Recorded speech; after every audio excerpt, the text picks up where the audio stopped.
Ladies and gentlemen, welcome to Casting the Spotlight episode number 223. And returning for his third solo episode, we've got the host of The Man and his podcast, Jake Nobleback. Wherever you may be listening, however you may be watching, we are back, and it's great to have you back on the pod. It's a man in his podcast. A man? What did I say? I think you said the man. No, I thought I said a man. Maybe not. I don't know. If I did, I apologize.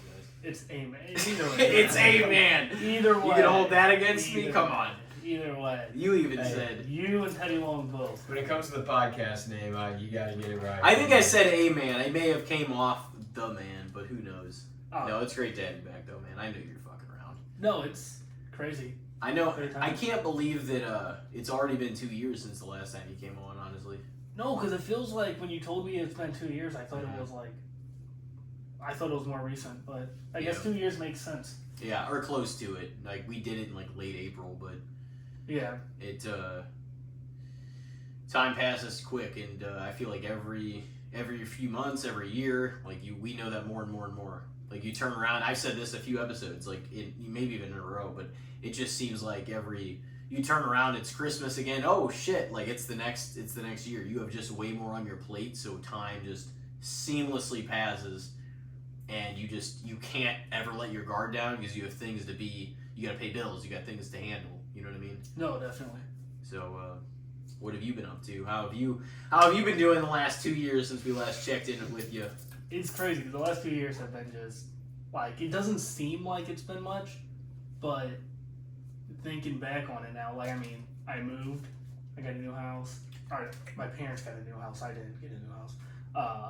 I am working in wrestling, like, way more than I was last time I was on. What else? I work at a school now. I would have never thought I'd work at a school, but I work at a school now. I'm bartending now. Just living life. What kind of job are you working at a school? I'm a lunch lady. Oh, you're a lunch man. Lunch man, food. I'm a lunch. I look at you see it with such confidence. Yeah, well, lunch lady. You gotta take credit. Hey, man, my mom's a lunch lady. The kids call me the lunch boy or the lunch man. All the students do. The lunch man. Because I'm the only dude serving food there. So, but yeah, I mean it's cool. Kids are annoying. I strangle them sometimes. Is it like mainly like older ladies, like middle-aged to older ladies? Yes, yeah. I think there's one girl there that is 2 years younger than me, and the next person closest age to me is like 45. Yeah. So it's a huge jump. It goes from 27 to 45 real quick. Yeah. And then, yeah, I can imagine that being mostly. How'd you end up there? Did you just want to... No, I did not want this job. But yet, you're still working there. Just one of them. He wanted to. So when I moved out, when I moved to Afton, my aunt works at Afton High School. She's like, do you need a job when you move? And I was like, yes. And then she was like, the high school's hiring for cafeteria workers. And at first I was like, fuck, man, I don't know if I could be a lunch lady. And then I had the interview, and they gave me the job on the spot. I had all summer, and I had to get my fingerprints, a background check. I had to do all that stuff. Like, I didn't have to do a drug test, surprisingly. I would have passed, but I thought working in a school you needed. Nah, bro, you're a lunch lady. Come on. Yeah. Yeah, I love how you keep referring to yourself as a lunch lady. But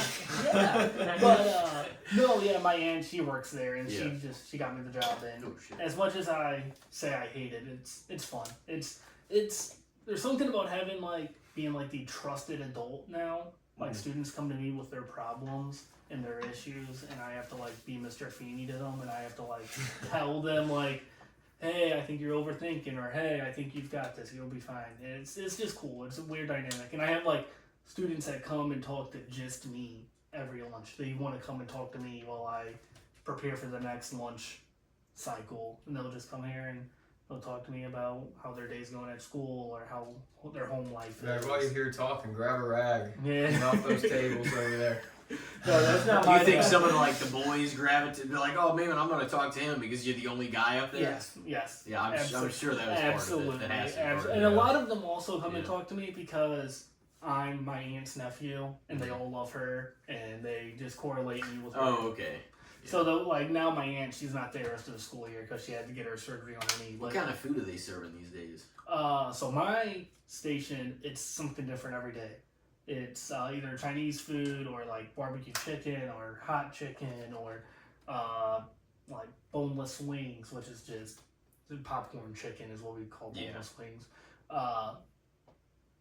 Trying to think, everything. And then you have like this ones that are every day, like we have the deli every day, pizza every day, the nacho bar every day. Is it rectangle pizza? No, it comes in a circle and we cut them in triangles, unfortunately. I wish it was the little rectangle ones that we had. But Somebody always gets fucked over with those side pieces though, you know. Oh, yeah. Corner pieces or whatever out of a The circle. little corner. Yeah, I mean they always taste pretty good. Just trash them. Just trash? No, those are the first ones I taste. I mean, the lunch person can eat those ones, you know what I mean? Oh, dude, in the day, if it was a bad day, no one bought food, I go home. No one. Like, not no one, but if like... The kids are just fuck it. Remember they used to serve those cheeseburgers wrapped in the tin foil in junior high? That was fucking great. We still do that, and when they don't buy them... The tin foil itself was hot, like the bun was soft. And Yeah. No, those tasted good, and the meat and the cheese always tasted good. Yeah. So. No, that is the fun thing about it. packs. If we don't serve it all, we put them aside, and I always come home with like either a burger or a piece of pizza or like Chinese food. Dude, my mom always, like, anytime I go down there, for some reason, she'll just be like, I got this giant bag of like Bosco steaks or, or like some type of chicken. Yep. Just trying to pawn it off on me. I'm like, I mean, that sounds good, but at the same time, I don't want to take like an industrial sized bag of this shit home. I don't got room for that. Yeah. Bosco sticks are great though. Oh my god. Yeah. Dude. The pepperoni ones that they have at gas stations sometimes, I'll get those. Oh man, they slap. When they had that shit in school, I was so fucking excited. When Bosco sticks people raced to get that Crispito too. Crispito was fire. It's funny. The grease just go through the plate and shit. It's funny you say the race. The other day, I seen someone do it for the first time, like on this side of the counter. Because as a kid, we all remember that one kid in class, like Naruto run. Yeah, run to lunch. I watched this kid. He ran through a crowd of people. He's like shoving people just to come to my line, and he was like, "Hey man, how you doing?" And I was like, "Are you not getting food?" And he's like, "No, I just wanted to say what's up." And I was like, "Well, you trucked someone on the way here." Like, it's yeah. No, working at a high school, it's cool. It's whatever. I mean, I get benefits, and that's all I care about. So I get benefits. I get my summers off. I get every weekend off. I get holidays off. I get hold on. So you can do that and then bartend like a few nights a week. Yeah, I bartend Sunday, Monday, and then I cook Tuesday, Wednesday. And then every now and then I'll pick up a shift on like Thursday, Friday, Saturday. So you just been working a lot, huh? Yes. Yeah. I was telling him on the way here, like I'm working like 50 hours, sometimes 60 hours a week, just saving up that money because life ain't cheap. So No, not at all. It definitely isn't. And that's the thing though. What's rough is when you work that much too, and you do start putting back money, but it feels like you're almost like there's no reward to this because I'm making more money, but I don't have any. But that's you almost I'm just work. You almost have to, and I've kind of thought about that a lot too. You gotta reward life a little bit somehow. I thought about that a lot lately as well, and like the harsh reality of it is like you have to even stay ahead. Like you almost have to put your head down for like 6 to 18 months and just fucking save. Yeah. Because otherwise, like you're gonna fall behind, and that's the fucking thing. And like it's almost inevitable in every sense. And like I've kind of thought about that too. And so you gotta fucking work hours, you know. Well, whenever I, because I'll go on stints where I work 12, 13 days in a row. And, like, it's not healthy, it's whatever. But, like, on that 13th day when I get off work, I just let fucking loose. I was telling him on the way here. One night I went out to the bar, ended up at the casino, fucking got blacked out drunk. And then I woke up and I checked that bank account. It was, like, $300, $400 less than what I had the day before. I was like, shit, just spending money at the casino. In one night. Yeah. I finally get my night! You just like punched a few days of work away. Yeah. I woke up, I opened up my wallet, I had no cash in there. I checked my bank account and it was just drained from it. It kept saying River City Bar, River City Bar, River City Bar, and I was like, oh my god. Hey, who else wants a shot? That's The night before. That's exactly what I was doing. I remember the bar will kill money. That night I blacked out and I ended up at the casino. If you order shots. And the last thing I remember before like going completely blackout at the bar is I'm in line at the casino to get a drink. And I seen one of my regulars from the bar. And I was like, what the fuck? And I had like 2 or 3 friends with me. And I went to the bartender. I was like, I'm buying those 3 shots and then buy her a shot too. And the bartender was like, fuck, all right. And I didn't even look at the receipt. I just signed it, put whatever amount of tip on it. Probably fucking an enormous tip because I'm drunk and I'm just being nice. And next thing you know, I'm at home laying in my bed Saturday morning like, oh, fuck, what happened last night? Yeah. Well, yeah. Hey, I mean, that was your reward. Well, I spent more money. I spent more money on drinks at the casino than I did gambling, which I feel like is a win. You can that's the thing is like you can get drinks and you can even go kind of place to place and it doesn't have to be super expensive. But like if you get shots and especially rounds of shots for people, then your money it's gonna get depleted real fucking quick. Oh my god! So like you kind of if you're like all right, I'll get this round, and then you're like okay, I'll just cover that. And you have a group of friends or whatever, then that's cool. But it's like you can't. It's like if you stay out and keep ordering drinks from places, it fucking racks up. Well, like that night, I remember we were like walking out, like I said, and I was like, "Oh, we're gonna buy more shots." And my coworker was with us, and he's like, "Dude, stop!" And I was like, "No, more shots." And I did the shots, and then I remember walking out the door of the casino, and like it's just I walked out the door. And I woke up in bed. I woke up, and I remember waking up that morning, and I walked out in the living room oh man. And my dad's like, "Are you good?" And I was like, "Oh, no." I'm going back to bed actually. And I just went right back to my room, and I just laid in bed all day. And then that's when I realized being in your late 20s is not fun. You can't party like you used to. What are you, 26, 27 now? I'm turning 27 in May. So. Okay. So my party days are behind me more and more as each day goes by, unfortunately. Which I think is for the better, because it's harder to. It's not as hard to drink as much. It's harder to rebound or want to after a day of it. Yes. You know what I'm saying? Because you're like, all right, I have enough in me to be able to pull through just the one night, but you can't we were talking about that earlier. Me and Elijah is you can't pile on multiple days and unless you have that amount of days also on the other end to recover from it. That's the only way you can do it. Is whenever I came back several weeks ago, is I needed multiple days to just start feeling better, and it took almost a week, and then by then it got even worse because all that shit was going around and people got sick, and so I'm I can drink as much as ever, but I can't rebound anything like we could between 17 and 23. You know what I mean? God, nothing between then. God no. It's dude, we at 18, 19, 20, you get fucked up. The next day you'd be brand fucking new. Yeah. I remember we would party the night of, and I wouldn't go to bed till 4, and I'd work the next day noon, and I'd go to work, and I wouldn't like it. It would suck, but I would do it. You'd sweat it out. You'd sweat it out at work. I did that a couple of weeks ago. I went out and I didn't have as crazy of a night. I just I got past buzzed into drunk, if that makes sense. And I remember they dropped me off. My friend dropped me off and they're like, "Oh dude, you double tomorrow at the bar." And I was like, "Oh fuck, I do."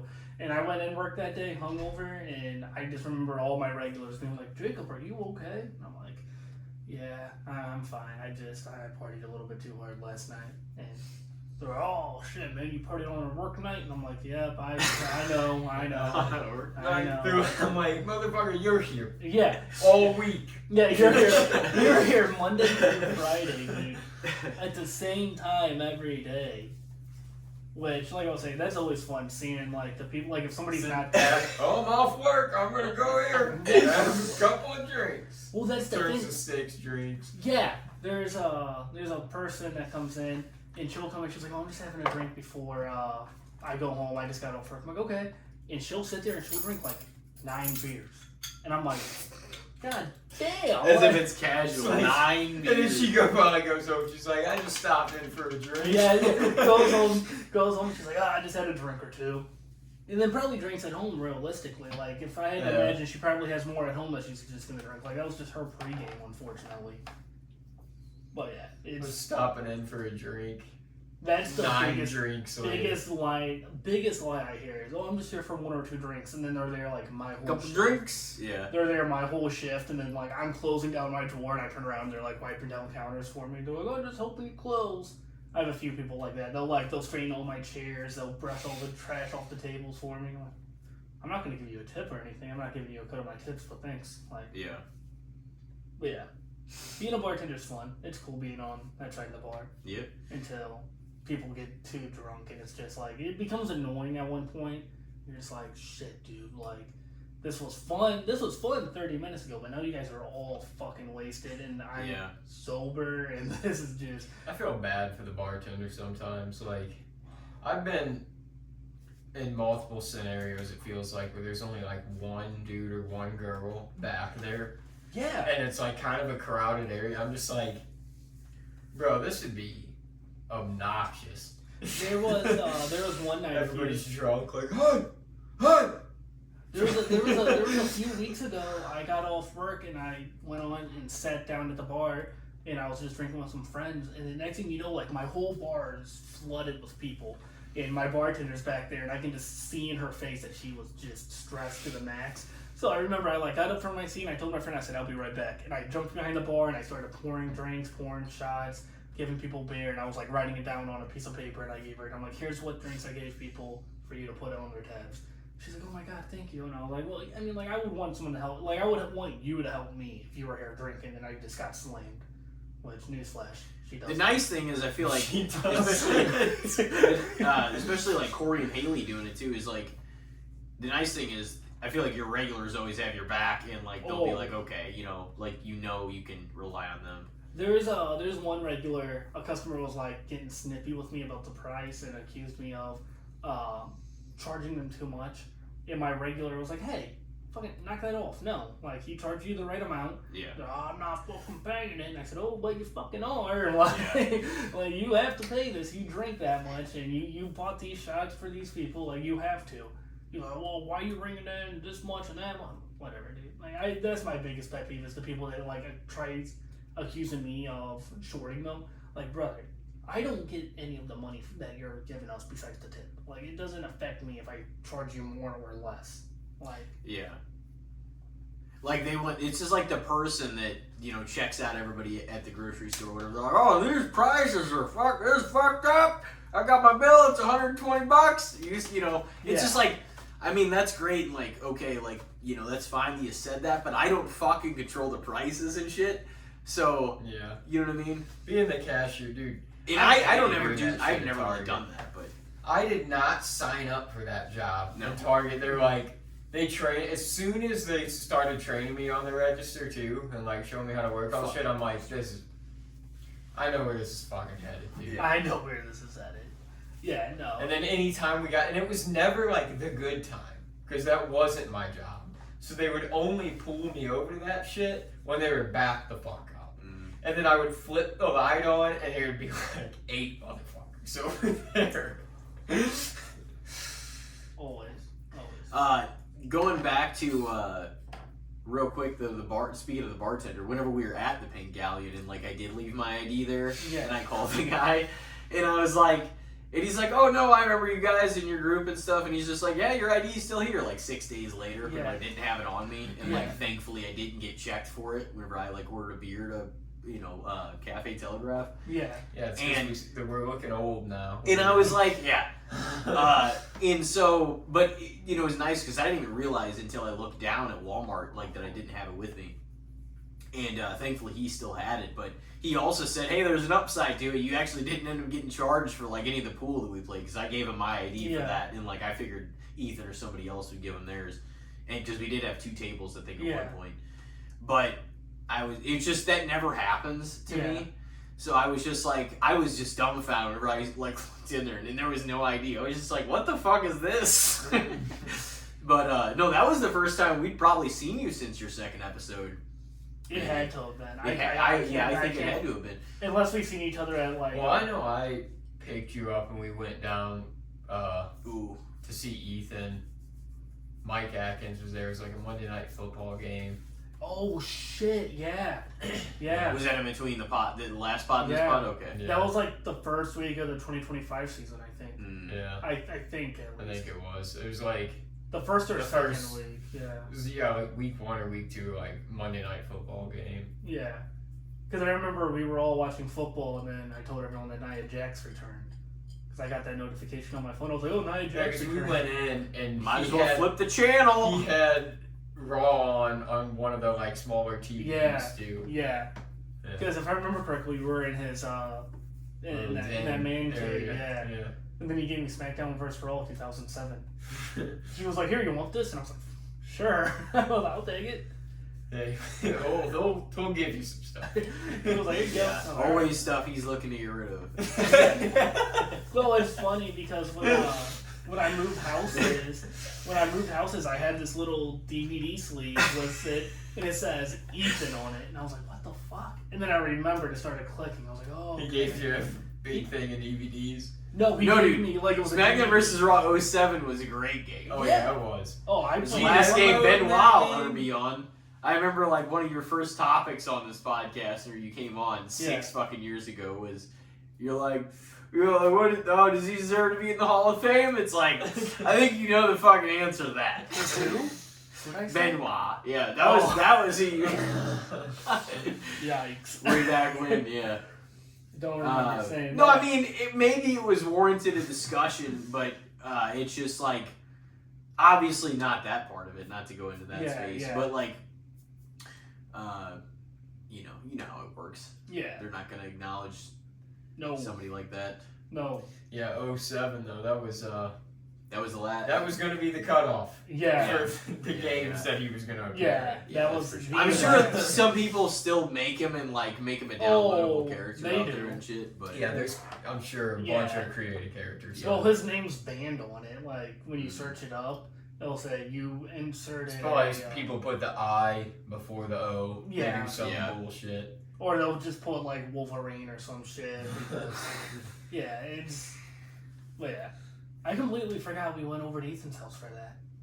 Up until you said something. I remembered it, but not fully. Yeah. That's crazy. But that was the last time I seen you before the Pink Alien and... I don't think I'd seen you since the last pod. I don't think so. And that was only 2 months ago when we were there. It's only April 2nd. It feels kind of crazy that was 2 months ago. Dude, so much has happened in this last 2 months, it's insane. Well, did you go to the Raw with me, Ethan, Nick, and everyone? A couple years ago. I think so. Was that before or after the last time I was on the pod? Because I remember seeing you there. Cause you came on April 2024. Yeah. Or were you there with another group and we just saw you, or were you with us? No, I was with Ethan because I remember it was like me, Ethan. I forgot who else. Gina. Was that when it was the double taping? Was that night? No, it was like the night after. It was like a week after the Rumble. Which, thinking about it, it might have been 2024, so it would have been before the last time we recorded. Yeah, it might not have been that one. Yeah, I just remember we had like a whole row to ourselves. Like a whole ass row. We had everyone in there. Well, then I might have. I don't know. But yeah. Oh, I remember going to the double taping of Raw. That night... I went to a double taping of SmackDown. So like the following week was not live then? Yeah. And I didn't know that it was a double taping. Luckily, I took that day off work anyways, like the next day, because I get up early as fuck for work, so it was like, I was good anyways. And we were all kind of like drinking and shit too, and they came out and they like did another thing after, Raw ended, which they usually will do. And then like Cody came out and he's like, "Oh, you guys been, a good crowd. We're about to roll into the second show." I'm like, "What? There's fucking a whole other show to go." They did that to me at a SmackDown once. They ended the episode and then they did like a dark segment or whatever, And then I forgot who it was that came out, but they were like, "You guys ready for that second half or the second show of the tapings?" And I looked at my stepmom and I said, "Are you fucking kidding me?" and luckily, SmackDown's only 2 hours, and when they tape it and they do all the matches and all that, it's only like an hour and a half, hour or so of wrestling because they do all the backstage segments separate. So that was cool, but I could not imagine doing 2 Raws. I was just like, oh my god. When like, I was 3 hours. Fine with it, but at the same time, I was like, I didn't anticipate this. You know? No. How do you not took off work? That's insane. That like if you somehow you don't even know that. Like, what time does that get over? It was like close to. It was at least probably close to midnight, or if not midnight. Yeah, because I think if I remember hearing correctly, WWE has an agreement with Enterprise and all that to like 11 o'clock midnight is a hard out. Like the crowd has to leave by midnight or something like that. So I'd imagine they probably got done around 11:45 or so. Because if they're not done by midnight, they start getting like they get fined and all that, and then the employees are rushing you out after the show, and it's just a horrible ordeal. And we were like filing out of there. They were like the group was trying to make plans. Like, oh, do we want to just go home? We want to hit a Waffle House? I'm like, dude, I'm going home. I'm not going out of my way to hit a diner now. You know? I remember after Backlash, Ethan parked on the very fucking top of the parking garage. And I remember after the main event, because me and my brother sat separate from Ethan and you guys or whatever, because I just bought tickets late, but he still gave me a ride. And I remember my brother being like, "Do we need to rush back to Ethan's car?" And I was like, "No, because we're going to be here all fucking, like, we're going to be here a while regardless. We're parked at the top of the garage." And see, it doesn't I don't ever park. That's the problem, dude. Parking in the actual venue parking. I always, like, in the Enterprise, there is a spot on, like, Clark Street. There's, like, a parking garage, I think, on that street that's close, like, within very walkable distance to Enterprise, and I'll always go there. And it's still a wait sometimes, for sure. But it's not like parking in the venue parking. Yeah. Because that garage is going to fill. Oh, yeah. We usually, me and my stepmom, will do, I forgot what street it's off of, but it's like literally it's this little parking lot that's right next to Enterprise, and if you get there just in time, you can park right by the exit, and as soon as the show's over, you can get out of there, and it's no more than like 10 minutes of a wait. But the garage, you'll be there for an hour, hour and a half. Sometimes. Just thousands of people trying to get out. Just inching your way down the circle. Yep. Dude, leaving the Battlehawks game last Saturday, me and my brother, we walked out, and I ordered us an Uber home, and I remember, like, the Uber picked us up quick, but we sat in the backseat of that Uber for probably an hour and a half, just because of downtown traffic after the Battlehawks game, and I think the Cardinals game was just starting, so it was just a whole jumbled mess, and it was just a disaster. Dude, downtown St. Louis is just a disaster. Yes. Anyways, yes. If you're driving, it's like people follow their own laws of the street down there for one entirely, and it's just stoplight after stoplight after stoplight, and the stoplights are too close together to the point to where, like, during rush hour or like if there's games or events, shit gets so congested. There's people in the middle of intersections when people's lights turn green, and then other people can't get through, and shit gets backed all the fucking way up. It's just like... And if you need to stop anywhere, you can't really stop anywhere because, like, everywhere is, like, a turnaround if you're not going in and, like, staying there. You have to fucking... So, like, even where I was going to, like, look for Harry's wallet, like, before Dallas, I was like, I can't even fucking park anywhere. So I'm like, I gotta put my hazards in as if I'm going into Ballpark Village so that I can look for his fucking wallet in a bush, like, nearby. And I was like, because I was like, I can't... There's nowhere you can even go. Like, the problem is to people that, like, know exactly what they want to do when they're driving in the city. Like, if you're looking for something in the city, or you're, like, trying to find a place to park or anything like that, the people that are, like, they got somewhere to go driving in the city, they don't give a fuck about you. No, they're all offensive drivers. They're Yeah. they're not fucking around. Like, I remember the Kendrick Lamar concert last summer. My stepmom was driving us down there, and we were like a half mile away from the stadium, but traffic was so jammed up. I was like, just transfer me the tickets. I'll go in now. She's like, okay. She transferred me and my brother the tickets, and we walked to the stadium in the pouring fucking rain, and we got in, and she didn't get in until like 2 hours after she had dropped us off.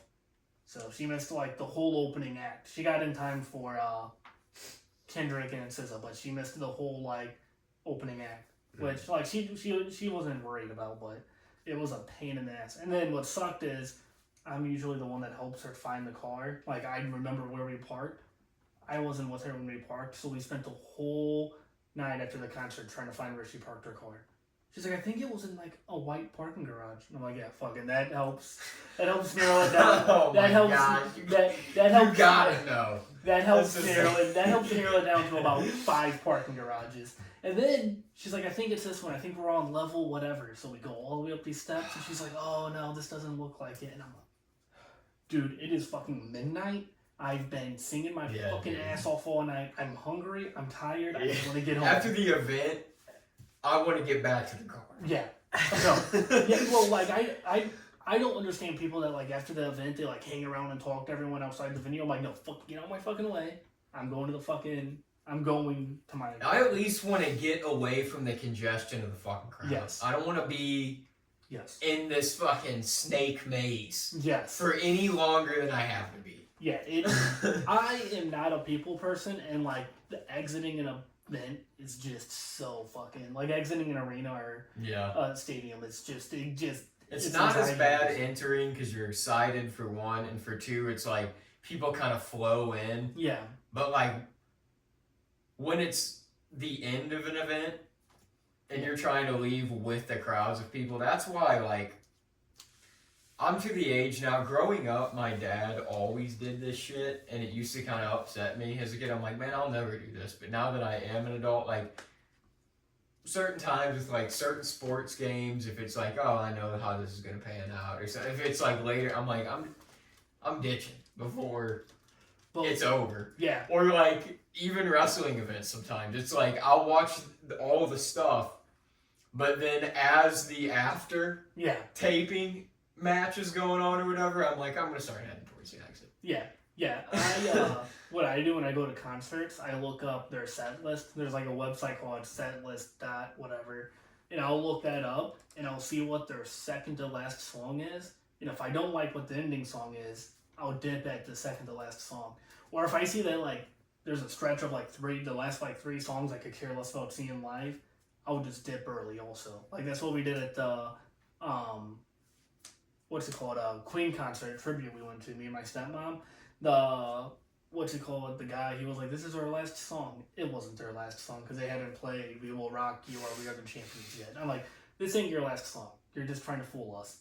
And he started singing a crazy little thing called Love. And soon, halfway through that song, I was like, let's get the fuck out of here because it's at the factory and traffic there is just... No, dude, it's just one big parking lot. Yeah, basically. it was like one exit, just like the amphitheater, which is also a fucking pain in the ass. Dude, Adam, he's been on the podcast. I mean, it's been a while, but he's a veteran on the podcast. Whenever we'd go to concerts with him, he'd been to so many concerts that he would know. Like, whenever it was winding down, they were on their, like, last song. Yeah. And they were gonna, they were, like, playing into it, and there was still a big crowd. He's like, let's go. And we'd, like race back to the car at the amphitheater specifically and just get the fuck out of there before it became...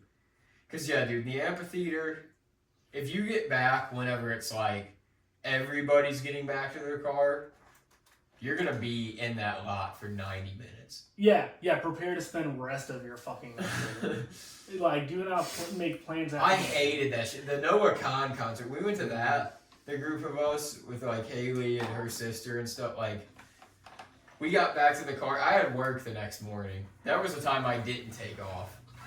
Yeah, no. And we were in that lot. It was like midnight, and we were still in that motherfucker. And I was like, oh my god, dude. I am fucked tomorrow. Those are the worst. Those are the worst, knowing that you have to go to work. It's just the next an day. endless line, and there's no way out. You have to just bear through this till you get home. You gotta eat it. Yeah. I remember leaving the Rumble. We were parked on top of a garage, and I remember knowing it was going to be an all-night affair in there. And I remember just laying down in the backseat of my stepmom's car, and I was like, I have to fucking work tomorrow, so I'm going to bed now. I was like, I'll wake up whenever we get home, and I'll go to bed at home also. But I knew it was going to be a pain in the ass getting out of there. Or my favorite parking garage story is, me and my sister took my brother to see Sexy Red for his birthday. Horrible concert, whatever. But wasn't there something that happened at that concert? No, that was the Glorilla one. The Glorilla one, there was a bunch of fights, and she just walked off the stage and said that the concert's canceled because no one knew how to act right. But the Sexy Red concert, we were leaving, and I remember we were in the garage, and my sister was trying to get through, and some person tried cutting her off, and my sister's like, "Fuck you, bitch!" And I'm like, hey, this is not the fucking crowd of people to do that to. No. These people are fucking drunk, high, and just fucking crazy right now. And just savages. Yeah, stop. I mean, it's the hardcore hip hop, the underground hip hop crowd. Yeah. And I remember my sister, she gave them the fucking bird, and my little brother, he's like, "Can I flip them off?" I'm like, "You fucking stop back there. Don't. Fucking keep your fingers down, dude. You might get knocked the fuck out." Yeah, you might get knocked out. But, no, leaving there was just a pain in the ass, and then we finally got out. It wasn't nearly as long, but I just remember my little brother in the backseat all night. He was asking, he's like, "Am I from the north side?" Because she has a song called North Side Princess, and I'm like, you're from fucking High Ridge, Missouri. You're not from any side. Just looking for a way for it to relate. Yeah, he's like, "What side am I?" He's like, "What side do I represent?" I was like, "You're from Jefferson County in the middle of High Ridge. You you don't represent a side. Don't you represent the country boy." Yeah, I was like,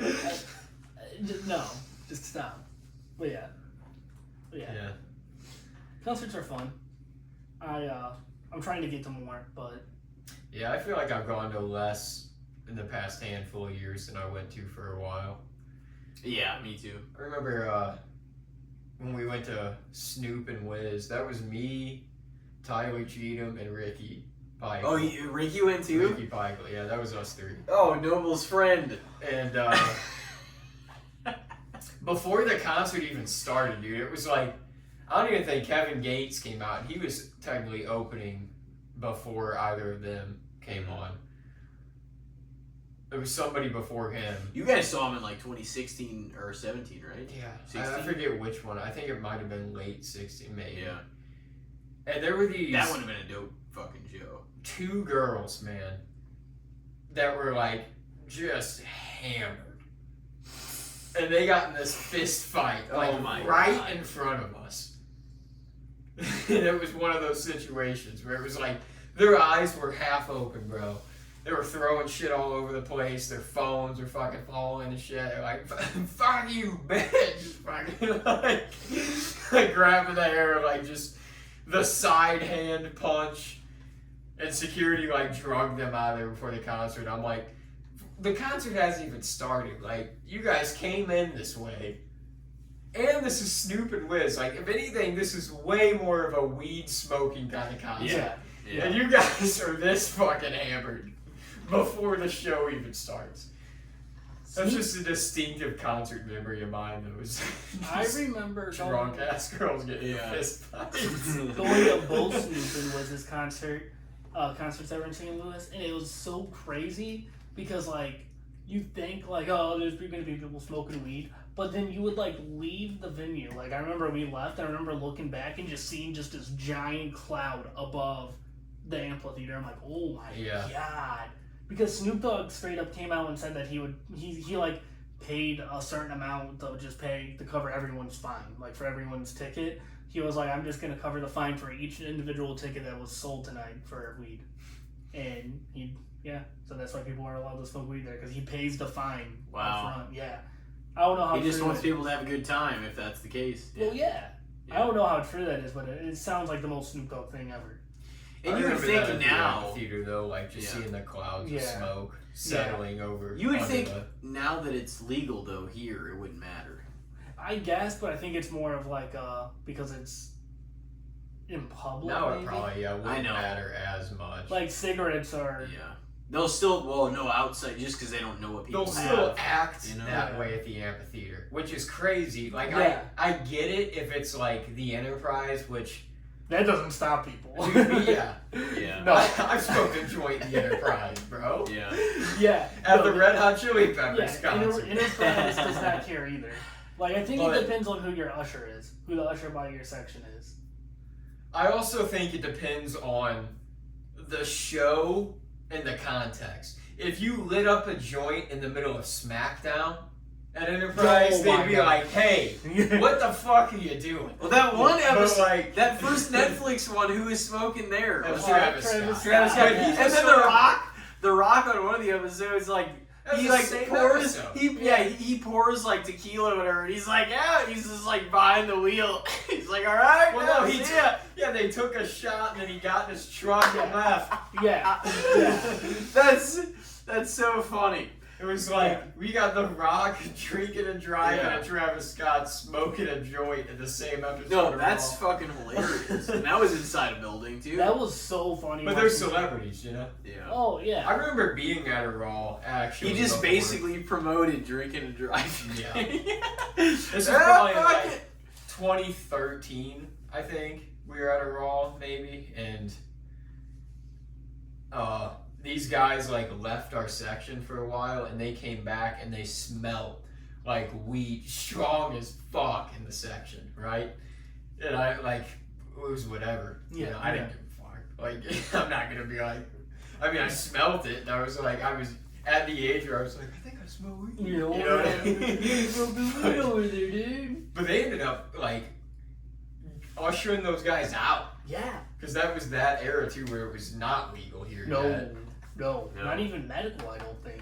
And I mean, it was a Raw where it was more of like Yeah. there's families and kids and shit Yeah. there. Sometimes, like, people outside of even,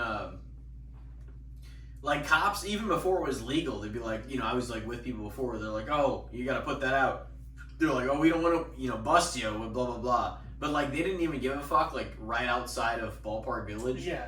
And Yeah, it wasn't that was mine, but it was, like, they smelled it. It was before it was legal, I guess, medicinal. This was probably, like, 2018 or 19.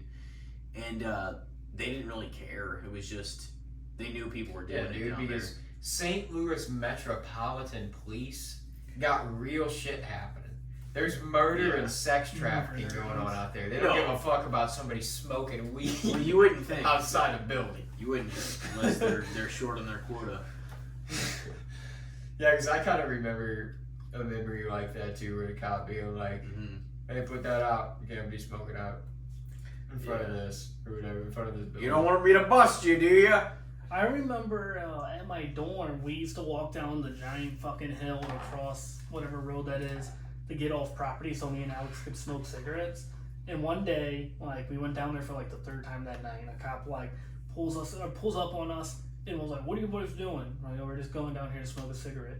He goes, "Follow me," and he shows us right across from my dorm. There was like this little patch of grass, and he's like, "This ain't school property. If you get caught smoking here and they say anything, send them my way." I was like, "Fuck, all right." So for the rest of the school year, me and Alex would just have to literally take like a 30-foot fucking walk to go smoke. And they couldn't do nothing because it wasn't school property.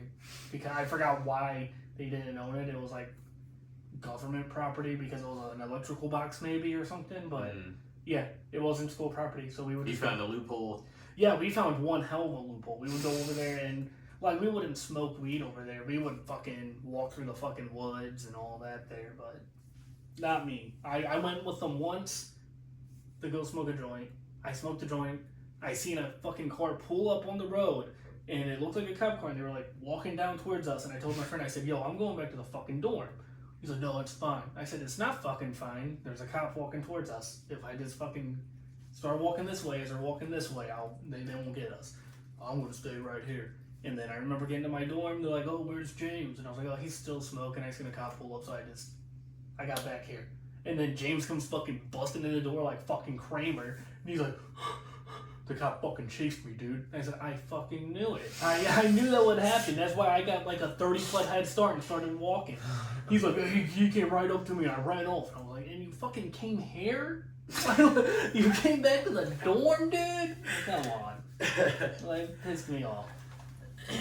Yeah, I remember my short stint at Jericho. That was a terrible time in my life. Dude. I was a fucking just burned out and unmotivated. I hated myself at this time, dude. I'm trying to go to college. Was this like the when did your first semester? I'm pretty sure it was late 2016. Yeah. Okay, so the second. And wait, I don't think I imagined this guy. But there was a day in one of my classes where this guy came in, biggest fucking stone. I knew right off the bat seeing this guy. The way he looked, the way he acted, his mannerisms, everything about him. Yeah. I clocked it. And this dude like came right up to me and we started talking. And he's like, oh, fuck yeah, man. I know I've been behind. I'd never seen this guy. I'm like, you're in this class? Like, this is 3 weeks in.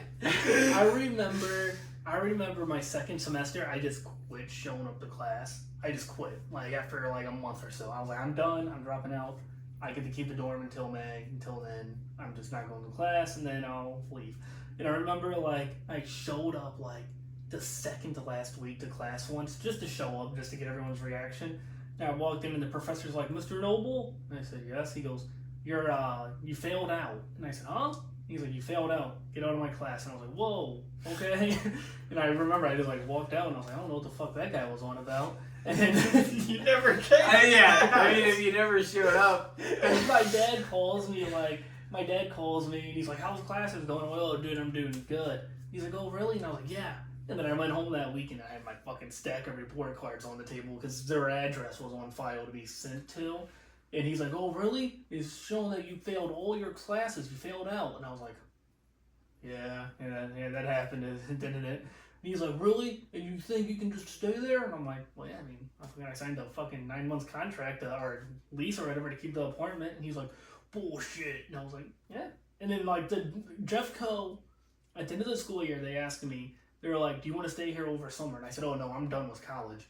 She was like, no, we can extend your lease just a little bit so you can have somewhere to stay over summer. And I was like, no, I'm good, actually. You know, I thought about it for a second. I was like, oh, having an apartment over summer would be cool. But then I remember it's on college campus, and they have fucking security guards walking 24 fucking 7 there. It's just to keep the bullshit out. Yeah, or try. They didn't catch on to our fucking dorm. It's easy to skip a college class. Like one time, you're like, I'm not going today. I'm ready to go home. Yeah. And then once you do it the one time, oh, it's like chasing a high.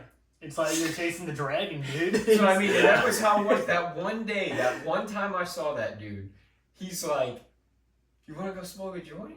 And this was in an era of my life where I wasn't going to say no. I'm like, well, fuck yeah. And we got in my car, we drove off campus, we rode around like, yeah, back by like the commuter lot, that little back street back there, rode up that way, came back, I dropped him back off, I went home. And I never fucking saw that guy ever again. And I'm like, did I imagine that, dude? Was that just an inner thing for me to leave college to go smoke a joint? I remember, so like I lived on campus, right?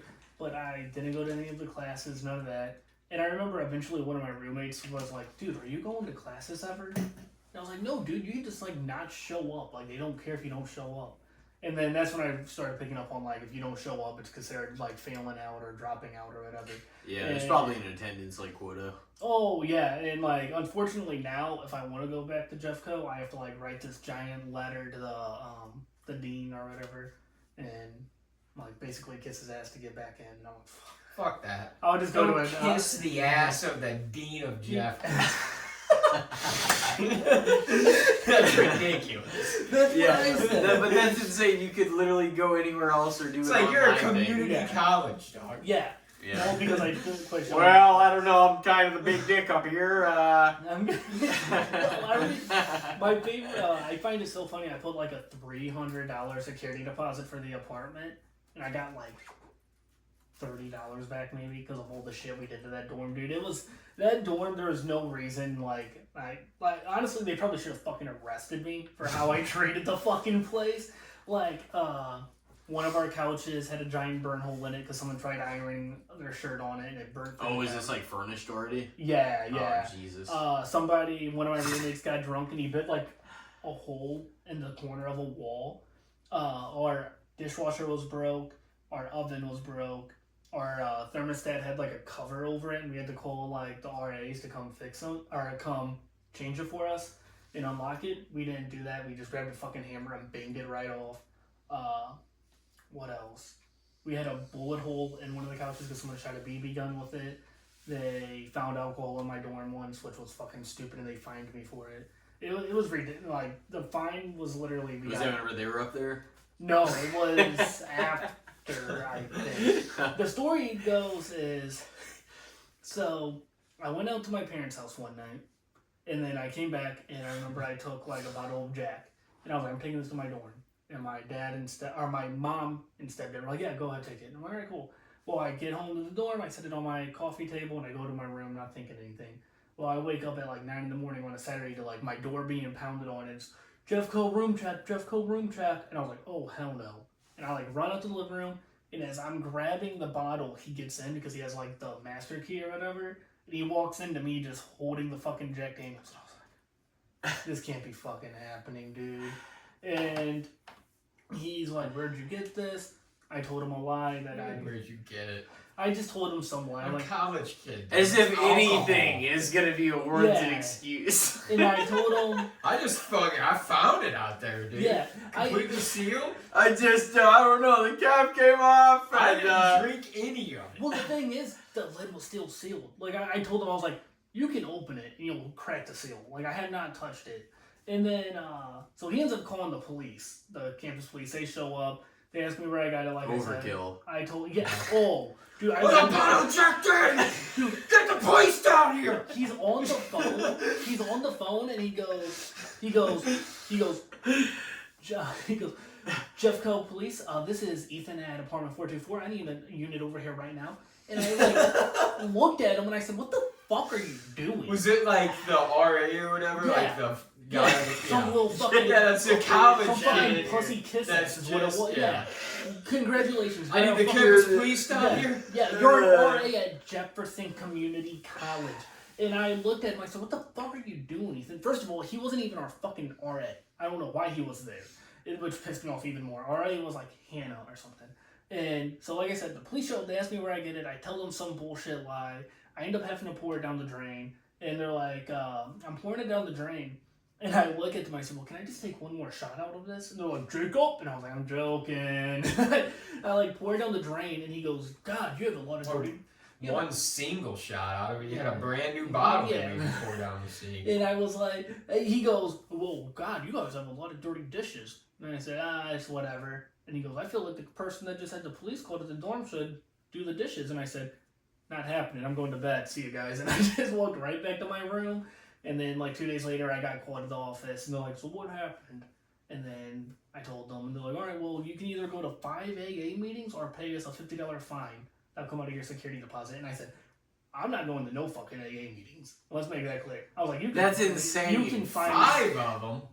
Yeah, 5 1-hour AA meetings. I can see one. Yeah. That's insane. I told them, I was like, I'll do the one-time fine for $50. $50. Yeah, no, that's definitely better. I'll give you $50 right now, but I'm not going to 5 AA meetings. And, like, in hindsight, I probably could have just... I will be honest, though. I'm sure it's a great time at an AA meeting, dude. On a you college probably hear some wild stories. Oh my god. It's just people telling crazy stories. I'm just sitting there and they're like, Jacob, why are you here? I'm like, I'm fucking talking about it. I didn't have $50 on me, that's why I'm here. But yeah, no. That dorm, it was... That's insane for one bottle! Yeah. You're fucking getting prosecuted, boy! But like, they were searching the cops. In 2 years, it'll be legal. Bottle of Jack Daniels! You're going downtown! But when it wasn't even a full bottle, it was like one of those small bottles too, which pisses me off. But they what's it called? They're like, well, now we have to check your room. And I was like, whatever, check my room. I had a fuck ton of weed, and I had like a scale in there, and money in there, whatever. And who cares? And then you really might be going. Yeah. Well, I'm sitting on my couch and I'm sitting there, and like my one roommate, he sits down next to me. He's like, "Dude, you're fucked." And I said, "Shut up." He's like, "You're fucked." And I said, "Shut up, dude. Like, I'm only fucked if you don't shut your mouth." So they're searching. They come out. They're like, "Oh, well, we found something." And I like remember standing up and I was like, "What was it, officer?" Like, "We found an empty beer bottle." And I was like, "Oh, yeah, you did." And they're like, "That's all. We're not going to fine you for that because, well, I mean, we don't have proof that you drink it here, right?" And I said, "No, you don't." And he like left. And then I called my buddy and I said, "Hey, you need to come get all this shit out my dorm like right now. Like you need to come get it all. I can't, because I wasn't even the one like doing it. He fucking was doing it on my room because I'm just an idiot. I just thought it'd be cool. But yeah, that dorm was fun. There were some good times and bad times, but it was an experience, to say the least. Yeah, well, it was part of your path to lead to now, Regardless. Yeah. So we got you here. That's kind of the way you got to look at it. I mean, how do you feel about everything right now? You happy with where you're at? Just where things have moved along? I'm happier with where I'm at now than where I would have been if I went to college, I feel like. Because I was going for, like, sports broadcasting or something. If you're not honestly cognitively inclined to like pursue whatever you're in college for, and that was kind of probably Elijah and my problem too. I'm like, and I know I should be doing this, but if I don't have something I'm striving for specifically that I'm like, I'm trying to go after this, I'm going to not be enabled to want to keep going after it, like unless it's for a purpose. You know what I mean? Yeah. Because, like, I've got to be driven by something like that. Like, it can't just be, well, General, it's good to have this. It's like, that's what's going to easily make me kind of flake out of it. Yeah. Like, if I don't, I've got to be driven. And I can be, but I've got to be driven towards a certain, like, oriented goal. You know what I mean?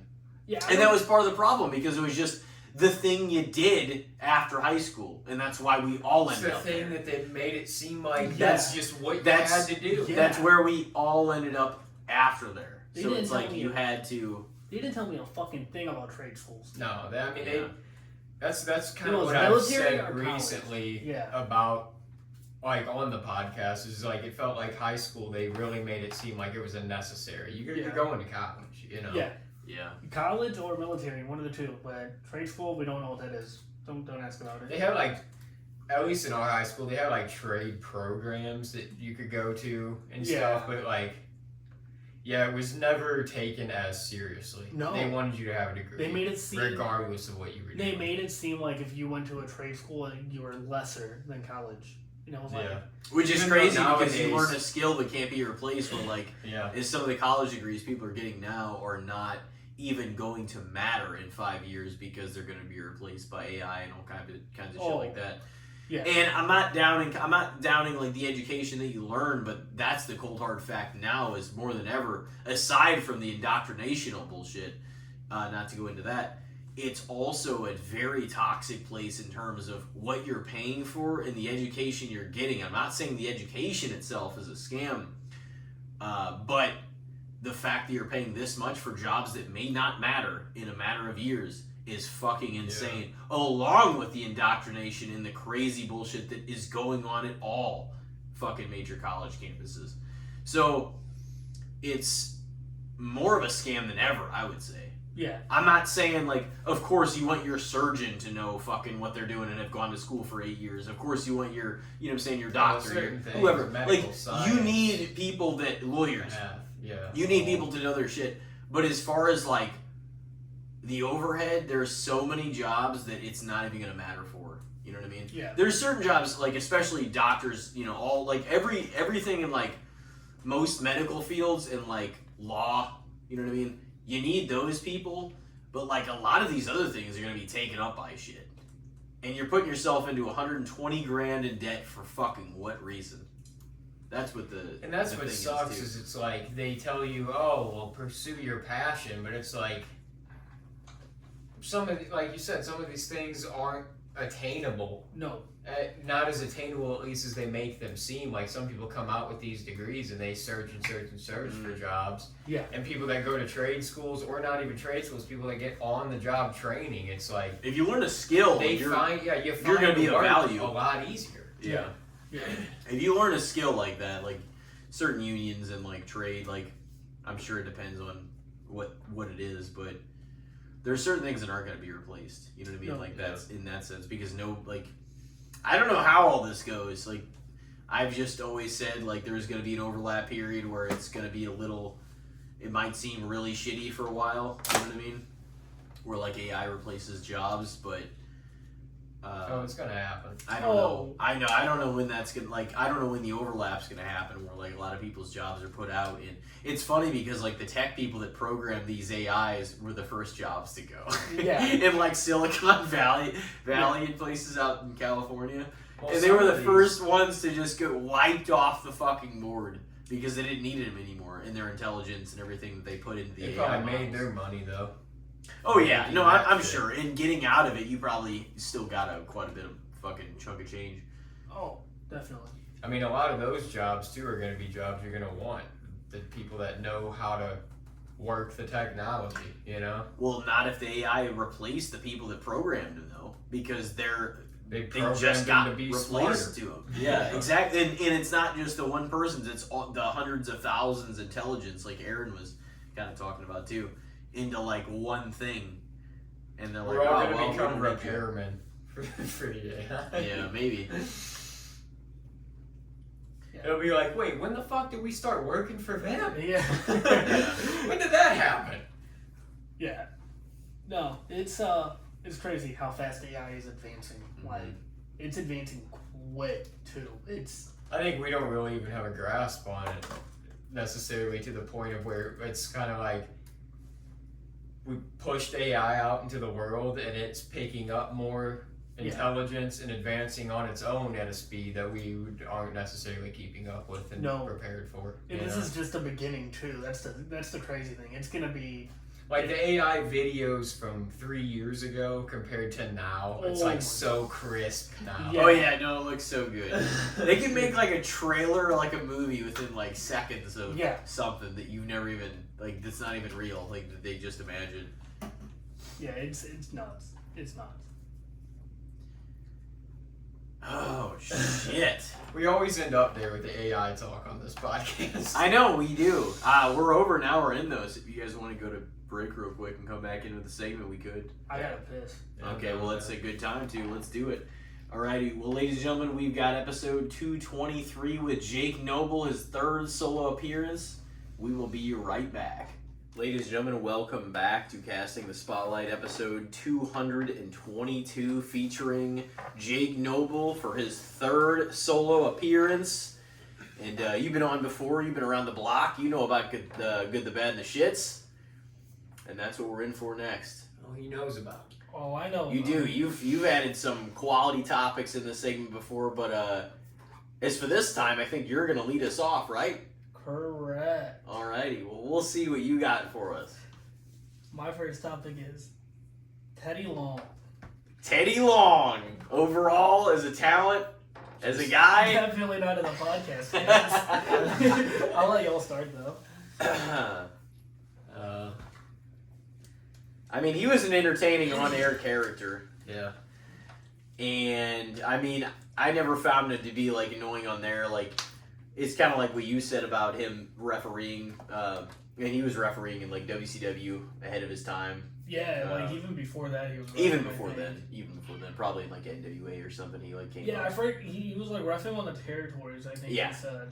Yeah, and there was many still, so I'm sure he did come up in that era, and then he was a referee in WCW, was kind of, from time to time, I'm sure, like, an on-air presence, like, not in the capacity it was in WWE later, but I do remember him often being, like, a ref in WCW.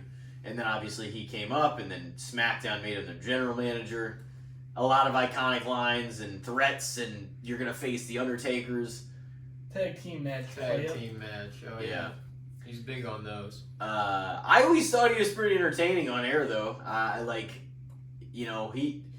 The general manager is sometimes a role they feel like they should make important. I feel like right now they've got it to a good level to where it's they're involved, but they're not like over. Because like whenever you make somebody so big, not that it wasn't entertaining when Bischoff and Steve Austin were like the GMs in 03, yeah. but like it's stone cold, and it's like they're gonna overwhelm some of the show just with this, you know what I'm saying, the star power of the GM. But it's like it was entertaining, and everybody would say that, but I don't know. I mean, I like Teddy Long like on air, but that was my narrow viewpoint of like watching him as like an entertainer basically. I liked him as a GM. I mean, he was very charismatic. He brought like energy that most didn't. Oh yeah. And then he definitely had his own kind of character. And then sure. No, I'm not. And then I'll let you guys. I know. I'll let you guys talk. No, but I mean that's probably about what I would say. Like he never. I was never really like annoyed with him or anything, but it was fun, while he was around. So I mean, I never had anything bad to say about his like on air character, per se. Even though some of those moments, like about adding Rey Mysterio to the match, I will criticize something. Because that was just, but that wasn't necessarily on him, but that was just poor writing. Oh, well, we'll take Ray's spot, we'll give it to Orton. He's going to earn his way back in, but no, he doesn't. So even though he's won the Rumble, we're just going to stick him back in the match. He also wore a suit it's like that was big silly. for him all the time. Yes. Why was your suit jacket that big? Yeah. It was like the early NBA drafts when they would come out and like take the jersey. And he's do the Teddy fucking dance, Oh, the playa! Holla holla. But no, ridiculous. So I would you want us to give our assessments before we even get to you, right? Yeah, I mean, for better or worse, probably fair to me. Yeah, I would say that too. I'm not gonna say that I think he's underrated or anything. Yeah, but.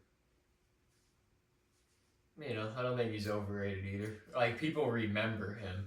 Mm-hmm. You know what I mean? If he shows back up. Oh, he's going to get a pop. On a random thing, yeah. Yeah, if his music hits, he's going to get a pop. I mean, he always has, like, the most people at his table, like, conventions and shit, too. Like, he's a cool guy. He's, just, yeah. What do you think? I think he's fairly rated. It's just, so, like. Go into it. So. I think it's been 2 years now. I met him at a convention. And I went, well, first, like, before I even talked to him, we were at the convention, and my stepmom's, like, taking pictures of me and my brother, like, just walking around. And Teddy Long stands up and goes, Hey, you don't take pictures of me. You don't take pictures of me. And my stepmom's like, chill the fuck out, dude. I'm, like, 50 feet away from you. And he's like, don't take no pictures of me, blah, blah, blah. Whatever. So then, later in the day, that same convention, there was like a wrestling show that we went to, and Teddy was in like the hallway, and I was like, you know what, I'm gonna go shoot my shot. I went up to him, and I was like, Teddy, I'm a big fan of you. Watched you growing up. Would you like to come on my podcast? And he goes, well, yeah, I do charge. And I said, how much? And he was like, tell me a price. And I said, I don't spend more than $100 on podcasts. I do not. And he's like, okay, I'll do 100, blah, blah. And I was like, all right, how can I contact you? Do you have like a booking email or like? How do I do this? And he's like, here, give me your phone. And he types in his phone number. And I, to this day, have Teddy Long's phone number in my phone. And he's like, shoot me a text next week. I'm like, okay. So then, like, a week goes by. I text him, hey, this is Jacob. I met you at a St. Louis convention. Blah, blah, blah. I gave him the whole deal. And he's like, awesome. Can I call you? I'm like, yeah, sure. He calls me, and he is not a character. Like, who you see on TV is who he is. Because I called this man, and he goes, holla holla, it's Teddy, play up. I started laughing. And I'm like, yo, what's up? We started ironing out a time, a date, the price, whole nine. I paid $100 for 30 minutes, I think, which is a little steep, but whatever. And I was like, all right, what's your Venmo or your Cash App or your PayPal or like any of that? He goes, well, what I'm going to do is I'm going to send you an address to send the money order in through Walmart. And I said... He's an old man, bro. I said, are you kidding me? So I'm like, okay, text me that address, I'll send it to you tonight. He goes, okay. I go to Walmart, they flag me instantly for scam. They're like, you're being scammed by a celebrity. And I was like, to the naked eye it looks like that, yes. But I have his phone number, I could call him even, like I'll call him for you. And she was like, Teddy Long, really? And my exact words to the employee was, Yeah, WWE Hall of Famer, Teddy Long. They're like, we're not going to accept this. We can't do this. I said, fuck, all right. So then I walk out the Walmart. I call him. I said, Teddy, they're not letting me do it. They're saying it's a scam. He goes, oh, it's a white bitch, ain't it? I said, I said, it sure is, Ted. And I was like, I'm going to go to a different Walmart tonight, though. I'll let you know. He goes, okay. What's it called? My friend picks me up. He takes me to the other Walmart in Fenton. I go to the line first, and they stop me there. They're like, oh, you're flagged in the country for scam right now. You can't do any money orders. And I'm like, brother, what? In the country. They're not letting me send money to anyone because of a scam risk. And I'm like, whatever, dude. I'm just trying to send $100. So then my friend drops me. Yeah, my friend drops me off at home. I'm motherfucking at this point. I'm like, you gotta be fucking. Just fucking download Venmo, you son of a bitch. Yeah. So. That's what I would say. I'd be like, okay, after the first time, I'm like, no, we're not doing this. We're doing this. So then, I don't give a fuck if you're Teddy Long. So I let it go by a day, and he texts me, and he goes, are you sending me the money? And I was like, I need to call you, dude. And I call him, and I tell him the whole situation. He goes, okay, how about this? I'm going to text you my son's phone number. He has Cash App or Venmo or PayPal, whatever it is. And you'll send him the money. And I'm like, okay, cool. He sends me his son's fucking phone number. Rest in peace, his son just died. And I call him, and I'm like, he answers the phone. I forgot his name. And he goes, hello? And I said, hey, this is Jacob. Your father's Teddy Long, correct? He goes, oh my God, how'd you get my number? And I'm like, what? I'm like, your dad told me to call you so I can Venmo you money for the podcast. He goes, God damn, he didn't tell me any of this. And I was like, oh my God, dude. So at this point, it just feels like you're jumping through fucking hoops with this. And part of me wanted I don't even want to do it anymore. Part of me didn't want to, but like it was one of my most liked posts I posted, like for an announcement. So I didn't want to just like pull the rug out from everyone. So then his son doesn't have Cash App, Venmo, or PayPal either. He wants me to do like Zelle. As if it doesn't take a fucking minute and 20 seconds to sign up and log into your fucking account. Somebody in the put me in contact with somebody in the Long family that has one of these fucking apps. So I go. We don't believe in that. It's just like fucking download it. He's like, I have a Zelle. And I was like, I don't have Zelle. I have Chime, so luckily through Chime you can send money to anyone. And I was like, here, I'm gonna send you this link that I like. How you do it is on Chime you like type in a phone number and the amount of money you want to send them, and then lets them link their bank account. Blah blah. It sounds shady. I was scared I was about to get ripped off $100. I sent it to him. He goes, I got it. I bet. He goes, I got it. Thank you. I'll let my dad know. Teddy calls me like an hour later. He's like, I got the money.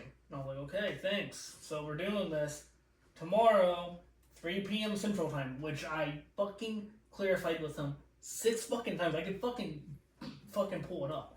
I clarified with him. I was like, 3 p.m. Central Time, 3 p.m. Central Time, 3 p.m. Central Time. That will be 4 p.m. Eastern Time. Yes, player, blah, blah, blah. Holla, holla. So, next day comes around. I'm chilling in bed. I'm just texting on my phone.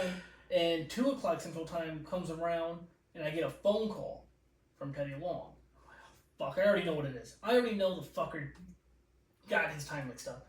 Answer it. I go, hello, Teddy. He goes, where the fuck are you? And I'm like, oh my God, dude. I was like, you said 3 o'clock Central Time. He goes, nope, I said 3 o'clock Eastern. And I said, no, you didn't, but that's whatever. And I was like, okay, let me get my fucking setup all together, and I'll give you a, what's it called? I'll send you the invite. Okay. I send him the invite. He can't get his fucking mic to work. That's my fucking fault for some reason. And he starts like mouthing at me. Like he's like yelling at me, but his mic doesn't work, so he's just. And I'm just sitting there and I'm like, oh my God, Teddy, chill out, please. Like, Teddy, chill. And I finally get it to work. And he goes, before we go on the air, I need to tell you something. And I was like, oh my God. And he goes, listen, my time is valuable. And I'm like, oh, motherfucker, don't do this to me right now.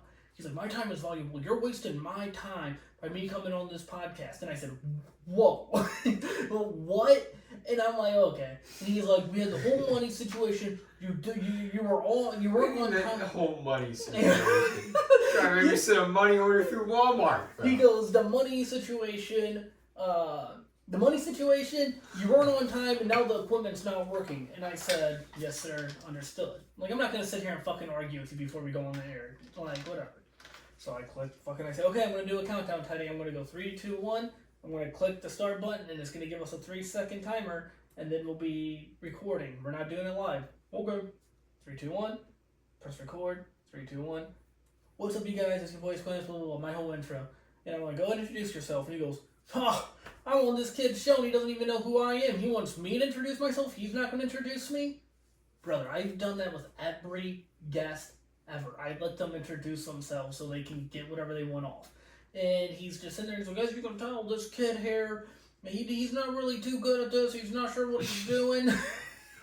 He's not sure what he's doing. I just wanted to help him out. I remember him saying he was like, I figured I'd help him out. Yeah, I figured I'd help him out, blah, blah, blah. And I'm just sitting there, and I'm like, you gotta be kidding me. And it was like condescending right from the start. And the funniest part, the ironic part about him saying I'm new to this and I'm not the best at this, he was my 4th year anniversary special guest. Because every anniversary I try having a special guest. He was my 4th anniversary special guest. And that's how he fucking just reacted. And I'm like, are you fucking kidding me? So then the whole episode, I'm asking him questions and it's like pulling fucking teeth. You ask him a question and he gives a dry ass response. Like I think one of them was, I was like, oh, can you tell me what your first meeting with Vince McMahon was like? And he goes, well, what do you want me to say? I met the guy. And just blinks, stares in the camera, and I'm like, hello? And and then he finally goes, well, I mean, I'll tell you a story. And then he went on this rant. He's like, Vince McMahon told me that they were fucking me over in Memphis and they were wasting me. And I'm like, I doubt that fucking happened, but whatever, dude. So then the whole episode goes around, and then at the end of the episode, I did my whole thing, and I posted it, and I was like, thank you for coming on. I appreciate it. Like, you're my biggest guest I've had on. Yada, yada, yada. He's like, thank you. It means a lot to have you on. I'm glad I could help you out. Fuck off. You're not helping me out, dude. So then, end episode, and he goes, was that good enough? And I said, what? And he goes, was that good enough for you? Is everything good? And I was like, well, I mean, yeah. I mean, and if it wasn't, I'm not paying you another $100 for a fucking retape. And then he's like, okay. And at the end of, after each episode, I tell the guest, I give him a whole spiel of, I'm gonna post this on this date. I'll send you the link whenever for you to share it, etc., etc. In the middle of me saying all that, he goes, good talking to you, and hangs up the Zoom call. And I remember I just slowly shut my fucking laptop. I took my headphones off and I put them on my desk, and I just leaned back, and I just had 2 single tears just roll down my face. And my dad hears me saying closing the laptop. And he knocks. He's like, you done? And he opens the door and he's like, are you okay? And I'm like, that fucking sucked. I was like, nothing about that was good. Not at all. Yeah, it would feel really fucking rough. And let me see my last conversation with him, because I do have Teddy Long. Because it's one of the, regardless of if he's one of the main ones. Okay. He's one of the guys you grew up on. No. This is Bitmoji. Okay, here. Are we still good to record at 4 today? I sent you your son. Oh, at 4 today. Uh-oh, that might have been on me, y'all. Okay, maybe it was 4 and he thought I said 5. Either way, call me playa. Call me playa. The number is not taking calls. Tell you what. Tell you want to send Walmart to Walmart. Yeah, just fucking jerking you around. Yeah. But here's his Bitmoji.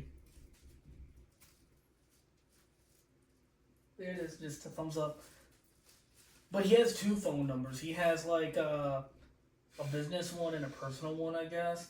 And he called me off his personal one a couple times to cuss me out. And I'm like, what are we doing, brother? Overall, I think Teddy Long's a good guy. I think I might have just caught him in a bad time, maybe. Well, I mean, you've seen him from a personal perspective than more so too. So, I mean, how would you rank him yourself? Like I said, you had to say Teddy Long. I think he's fair. I think he's fairly rated. Yeah. I'm not gonna let that one experience Maybe be like, oh, fuck that guy, he's overrated. You said it got to you, though. I remember you posting about that. Oh, it got me. Yeah. It got me big time. I remember you saying, one day I'll explain, like, on how, like, what level that actually bothered me. Yeah, it was just, like, it bothered me the most because, today's that day.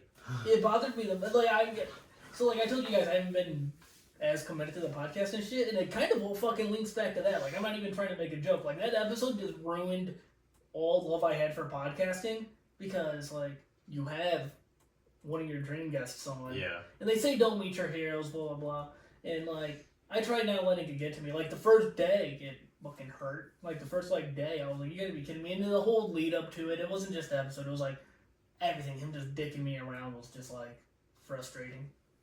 And the sad thing is, too, is, like, it's not like that was every guest. That was just him. You know what I'm saying? And that was at the time and whatever the circumstances were. And then, like, another thing that, like, upsets me is, like, I've seen him on other podcasts since, and I watch them every time to see if he's the same way on those. But all the other podcasts, he's, like, super energetic and, like, wants to be there, and he's engaging in the conversation. But then I watch my episode back, and I'm like, brother, like, trying to get a question out of you is hard.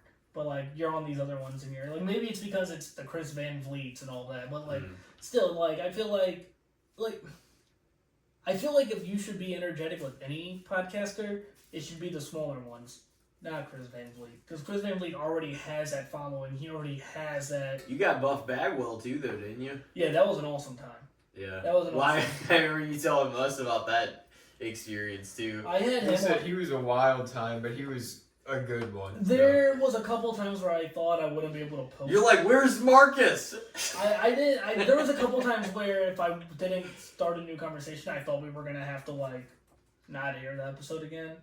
Because, like, one instance was, I asked him, like, about tag teaming with, Two Cold Scorpio. And he goes, oh, I like black people, my nanny was black. And I'm like, brother, you could have said anything else. Like, why would you say that? And then, like, I asked him about...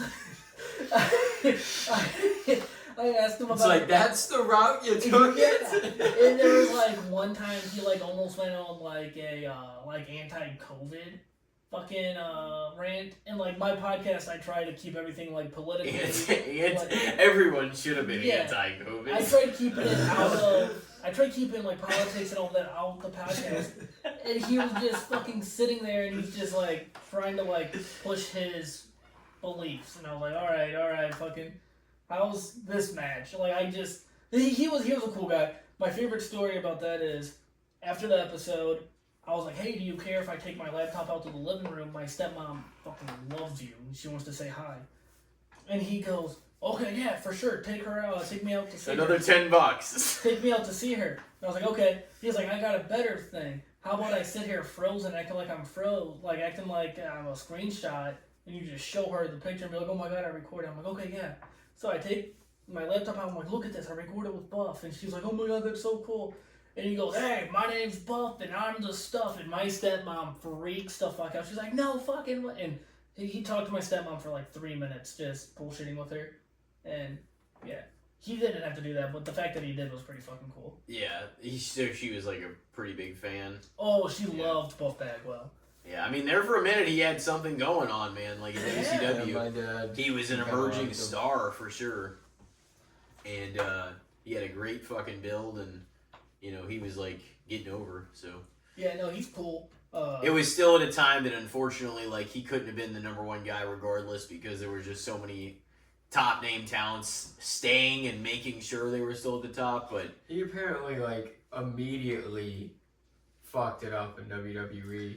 Yeah, he had one match and fucked it up. He got fired he had a match Monday, got fired Tuesday. It was that bad. Because he was a WCW guy, pal. Didn't he like start a fight or something with somebody? He did fuck up a taping or two or something. It was something like that. His match was against Booker T, and it was when they just bought WCW, and they were trying to do like the whole WCW as like the last match or whatever, because they wanted to still do WCW on WWE programming. And apparently him and Booker just had a bad match, and they blamed it all on Buff. Maybe he started a fight or something. I never heard that story.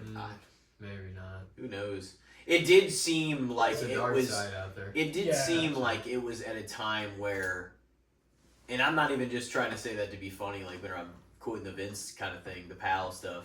But like he had it out for people that he was not. He knew he had it made up in his mind. He's like, if I'm gonna use you for the invasion angle, that's what we're gonna do, and we can build the story because Sting's not here, Scott Hall's not here, Hulk Hogan's not here, Kevin Nash is not here, and Goldberg's not here. So we've got to supplement all these other guys, Buff Bagwell, Diamond Dallas Page, and some of them were names, Booker T, but like a lot of the other ones, it was weak sauce compared to those 5 guys I just named from the NWO, plus Sting and Goldberg. Yeah. Because if they had those 5, that is a fucking threat to Team WWE. Yeah. But because they didn't have those guys, they brought everybody in mid to late 2001. Yeah. The invasion angle took most of the rest of 01 until Survivor Series. Whenever all that went over, the following pay-per-views, whenever Chris Jericho beat Stone Cold The Rock in the same night. In the same night. He'll never fucking let you forget it. And so that happened, and then obviously 02, you fast forward to No Way Out, NWO debuts. A year later, Goldberg debuts after Steve Austin and Rock have their match at WrestleMania 19. Yeah. And then Sting doesn't come for a fucking hell of a lot long later. 2014. But anyway, all that aside, like you didn't have all those names, so like people like Buff and other guys like that were brought in, and it was just still kind of underwhelming. So much to where they had to like be like, all right, Stone Cold is gonna for some reason be with ECW and WCW instead, and like turn on, you know what I mean? But that whole like feud, I remember I'm like, it would have been so much bigger with like everybody the fuck else involved. But the thing is, those guys got paid to sit at home. They're like, why the fuck would I go work and take bumps if I'm still making even if they had Rey Mysterio $3 or $5 or $7 million just to sit at fucking home? Yeah, even if they had like Rey Mysterio during the fucking invasion, I feel like that would have been a game changer. Yeah, that's true too. Like because he didn't come until like mid to late 02. Yeah. Yeah. So, and they were WWE, because they turned from F to E in about June. It was like probably early June 2002.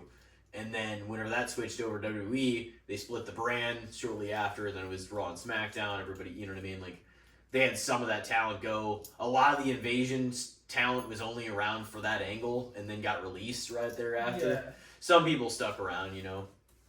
But, yeah, that's kind of it was an interesting point in time, though. But yeah, that would have been Buff's kind of time. And if they were looking for any reason to get rid of, let's chop the dead weight. All right, Buff, I don't see it. Get rid of him. Yeah. But, you know, so it is an interesting thing, though, because you look back in time and history and you like wonder how much different that angle could. I still thought it was honestly really cool without those guys. Yeah.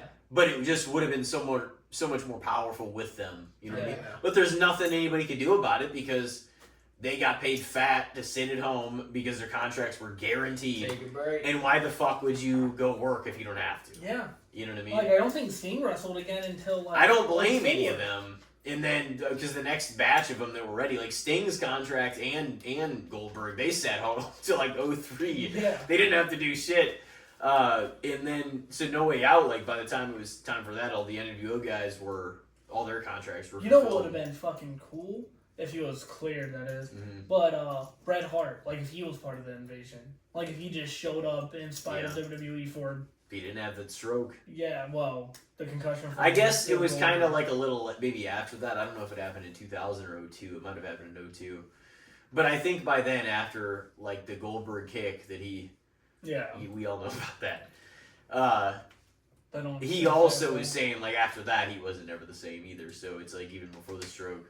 But he's like, well, there's no doubt that it cost me millions of dollars and led to my stroke. Ended my career and The thing about Bill Goldberg is it's like Brett, man, buddy.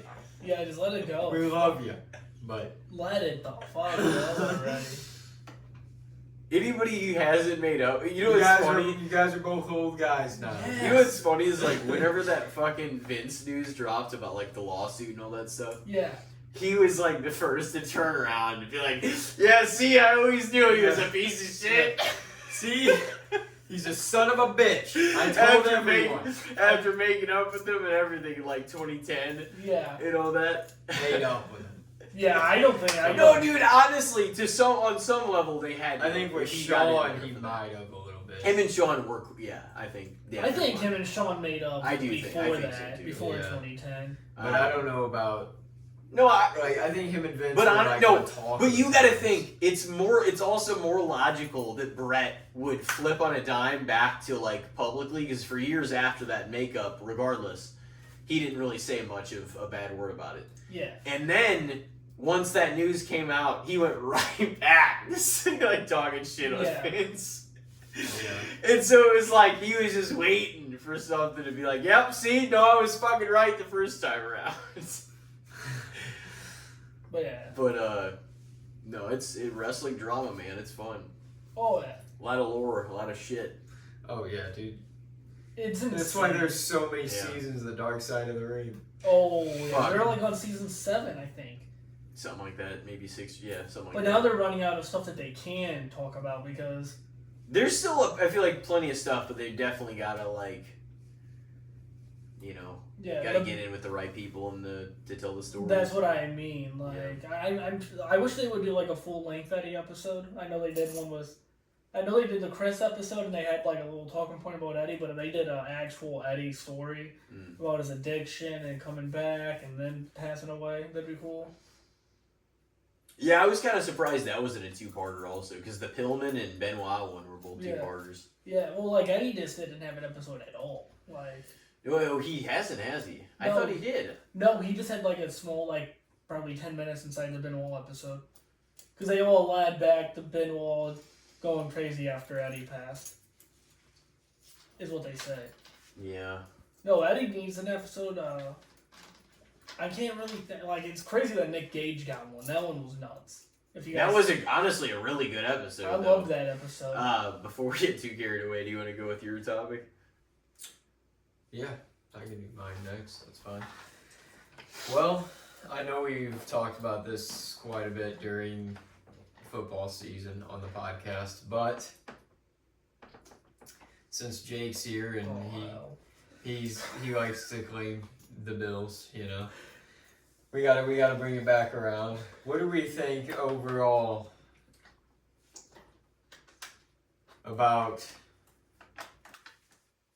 Josh Allen's playoffs performance? Oh, that's very broad. Overall, over the years, is he to blame at this point? No, I mean, you not even say that? I don't think you can directly blame him. I will get this off my chest. I think the fucking last playoff game we lost was the goddamn refs.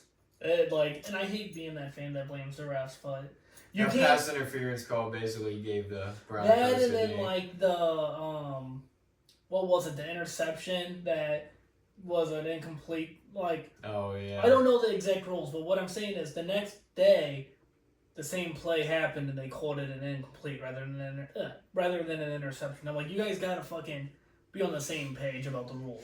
Like if you call it, there were a couple of bad calls towards the end of the last game. If you call it an interception the next day when that same play happens, I'm fine. But it's the fact that you called it an interception during our game and then an incomplete the next game. It's just that was that snow game. When it then no, that was the Patriots game.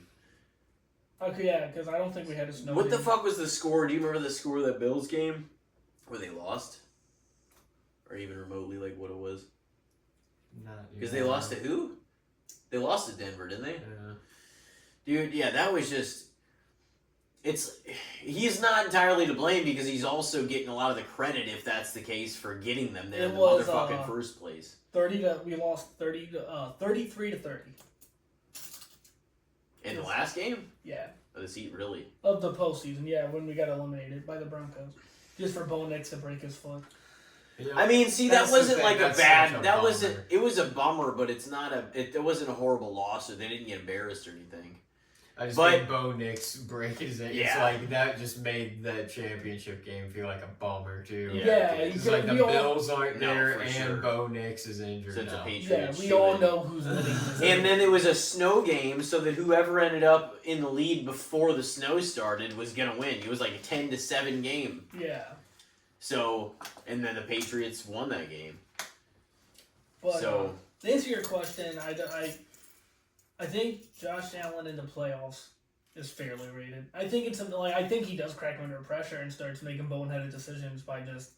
I mean, he does that in the regular season. I don't even think that it's necessarily cracking under. He's just like always just trying to make something out of nothing, even when he should just let plays die sometimes. Yeah.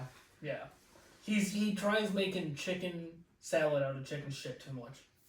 Yeah, it's like he turns the ball over, like he makes miraculous plays sometimes. You're like, how is that even possible? Yeah. But at the same time, he also makes plays that you're like, that was completely idiotic, dude. Why did you even attempt that? I don't know. I hate how he always does that shit. Like when he's under pressure, he's just like tries to just fling the ball out there. I'm like, he does like that. I don't know if I would say he cracks under pressure either, but it's like they definitely have fucking folded in a lot of these big spots, but it's not always. You got to look at kind of how the game plays out too. You know what I mean? The score doesn't always tell you everything, but it certainly hasn't always been his fault. They've had a crummy defense at times too, and the Chiefs have beaten them in all but the last one. So it was most certainly an unfortunate circumstance coming head to head with Andy Reid and Patrick Mahomes. And a lot of people folded whenever that happened because the Chiefs made like fucking 5 out of 6 Super Bowls. When it was official that the Chiefs weren't in the playoffs this year, I thought to myself, holy shit, this might actually... The door looked open for Allen. The whole story, when the Chiefs and the Bengals and the Ravens especially failed to make the playoffs. Yeah, none of them. All of it. The story immediately went to Josh Allen and the Bills. Of all 14 teams that entered the playoffs, the story immediately went to that. Yeah. As the number one story. Yeah. I mean, I'm happy with how the Super Bowl played out. My brother, he's a huge Seahawks fan, so... That was a huge deal for Darnold and the people that doubted him, for sure. And I was one of them at one point. And the Viking season was definitely a reassurance, and then this season even more so. I thought, and I told, like, on air, too, like, when we were doing our prediction cast and stuff, I was like, I see the Seahawks winning, like, probably no less than 7 games and no more than 10. And they won, like, fucking, 13 or 14? And they just smashed fucking teams this year. Yeah. And JSN and just that group, the defense, like, the Seahawks were no doubt, by the end of the season, the best team in the NFL. Oh, There's no question. My brother came back with receipts. He, like, when they won... He had favorited or like saved posts that people were saying, like Sam Darnold joining the Seahawks is going to be a bust for them. And he fucking retweeted them all, and he's like, oh really? And like was like commenting on them. He's like, oh really? What happened to this? Like that was his being able to suck my fucking dick moment. Because he's a huge Seahawks fan, and so for him to get that moment and have his team win, that was cool. It would have been better if it was because. When the playoffs started, the story was Josh Allen, right? The story in my house was, oh shit, what if it's Seahawks and the Bills in the Super Bowl? That would have been the sickest Super Bowl. Yeah, that would have been, it would have been so fun to have the two brothers in the house having their teams in the Super Bowl and and also once we lost, my focus went to the Seahawks. I was like, all right, now I'm just a Seahawks fan. Yeah, it just feels like heartbreaker after heartbreaker for the Bills. This was probably the first, when we lose in the playoffs, I'm obviously upset, but this might have been the first one that, really upset me because, you said, no Ravens, no Bengals, no Chiefs. This was we had a straightaway, it felt like. Yeah, there was absolutely a window open for them to. And what sucked the most about it is I was up at my bar just hanging out, watching the game like I usually do. And one of my regulars next to me, he just likes to start shit and just be a jackass. And then, the whole game is like, oh, what's happening to your boys? What's happening to your boys? And I'm like, shut the fuck up. And then whenever it was, over, he looked at me, he's like, what happened? And I looked at him, I said, don't fucking talk to me right now, dude. I was livid. What happened? I hate when people say shit like that. What's the problem? And then after the game, officially, the clock hit 0, he was like, that does fucking suck, bud. You guys got fucked. And I was like, yeah. And then I remember I just tried it myself home and I walked in the door and my dad looked at me and he goes, how you feeling? And I was like, this fucking sucks. This is the first time that I'm actually I genuinely feel upset about us losing. Because I've always been a fan, but I feel like this year was like my first time being like an actual, like I'm into it. Into it. Because I'm not gonna lie, I'm a bandwagon fan when I first started liking them. But I feel like that's how most fandoms come to be, is you find a team that you like because they're really good and you just ride with them. Yeah. Especially with the Rams leaving St. Louis, Had I been closer to the NFL and I had always watched the Super Bowl and various maybe games throughout the season or just some of the playoffs. But until the mid 2010s, whenever I really started paying attention and trying to learn the game a lot better, I didn't really know that much aside from the Super Bowl, the wins and the games and what had transpired in a lot of the playoffs. And also coinciding whenever I started playing fantasy, thankfully, because fantasy does teach you a lot of shit too. Yeah. And it's really good with you seeing patterns and trying to notice things and trying to figure things out. And so whenever I really started paying attention in that sense, I started learning so much more. And as the years have gone on, I've learned a lot more. Keeps you definitely more in tune with all the players and yeah. No, it definitely positions does. But even whenever I was growing up, I would always read Green Bay Packers books and stuff on Brett Favre and the Packers and Vince Lombardi and stuff. Yeah. And so I was kind of because around the time the Rams exited, they were from St. Louis, so I of course liked the Rams, but I had never gone to a game. I didn't have that sort of connection that I probably wish I had. Yeah. In a sense, even though I remember growing up and watching the games and stuff too. But I was always more of an avid baseball watcher at that time. You know what I mean? More than anything else. Yeah. So whenever they left, it was kind of really shitty and bummy, but I was getting ready to be out of here anyway too. And also, I wasn't as followed and everything as I could have, you know what I'm saying, as I could have been. And so I was well, my natural fucking first team I'm going to cheer for is definitely going to be the Packers. Yeah. I cheered for them whenever Aaron Rodgers went to the Super Bowl in that 2011 Super Bowl, and they won. And so yeah, they that's my team. But I mean, I really like the Bucs too, the Tampa Bay Buccaneers. Yeah. But Green Bay is probably number 1A, I would say. So they were my favorite team growing up because my dad was a big fan of them. But then also, I'll never forget when they won the Super Bowl, Clay Matthews showed up on SmackDown a week or two later. Yeah, that dude was fucking jacked. Yeah. It's Clay Matthews on SmackDown, Packers are my team. Yeah, I was 10, maybe 11. And oh, cool, football on TV. Now in wrestling, that's my guy. That's my team now. Yeah, like I said, my dad loved the Packers as I was growing up, so that kind of helped also. Yeah. Wait, what was the last topic? Josh Allen in the playoffs.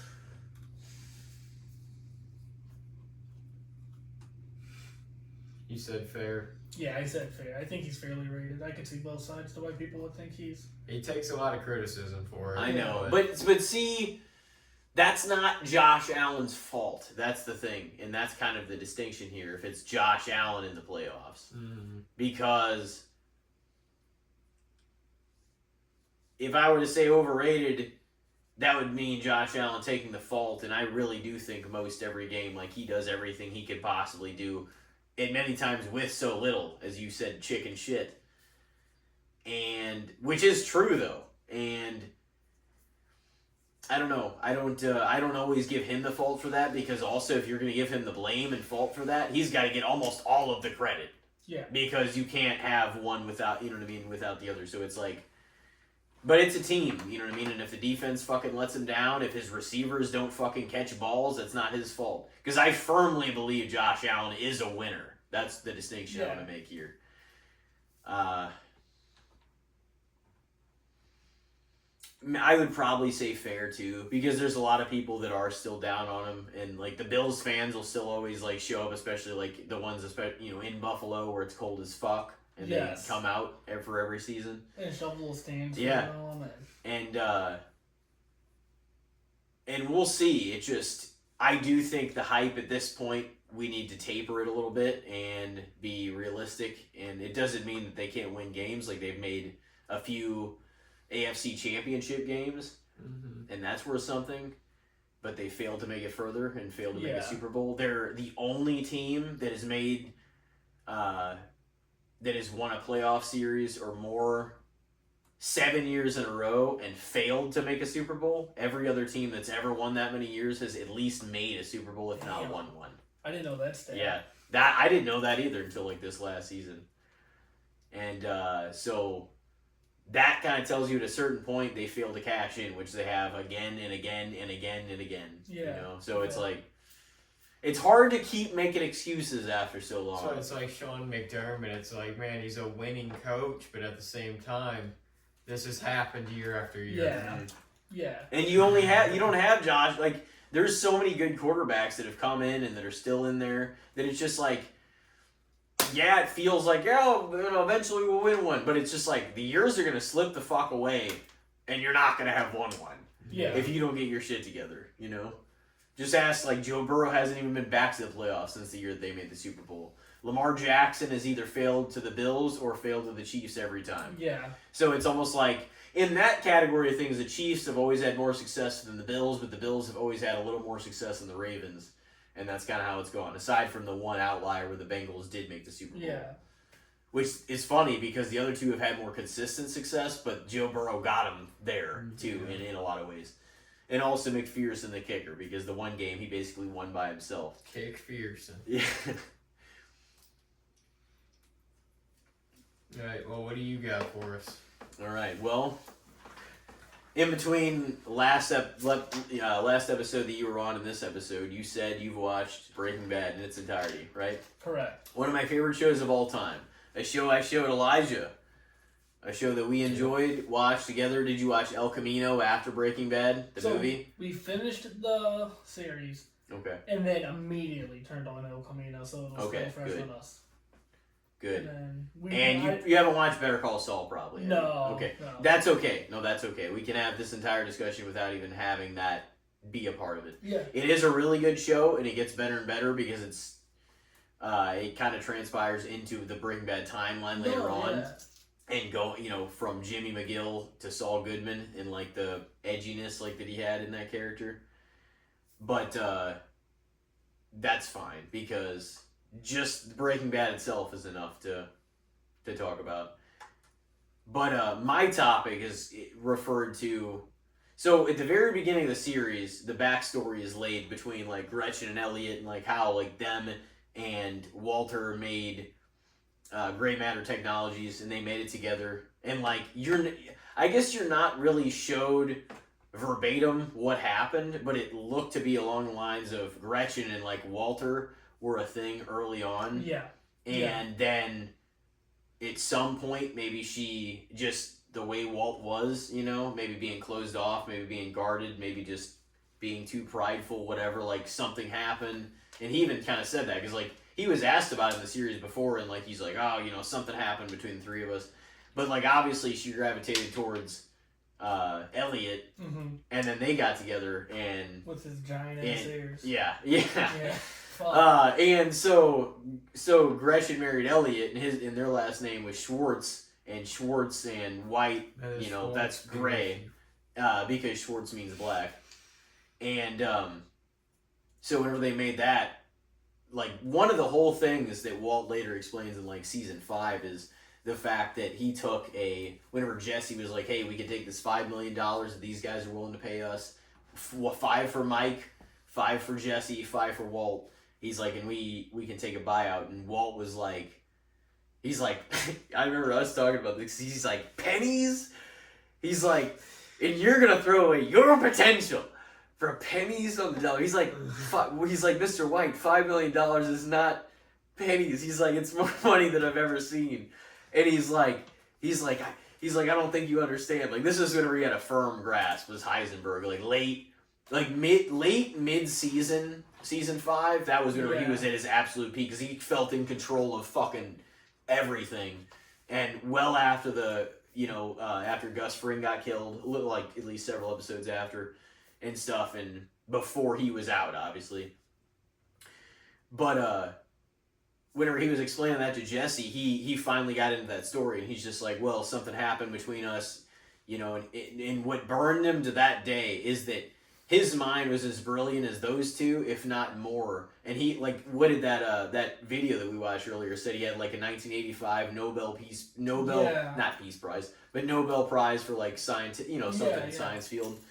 And he's like, I took a $5,000 buyout for my portion of the company. Like, I don't know if it was because of his pride in them getting together or what happened that he eventually took it. And he's like, he just kind of explained it as something happened between us all, you know, and I just needed the money, so I took it and left the company. And he's like, do you care to wonder what, like, you know, he's talking to Jesse about this, and Jesse was trying to convince him to take the $5 million.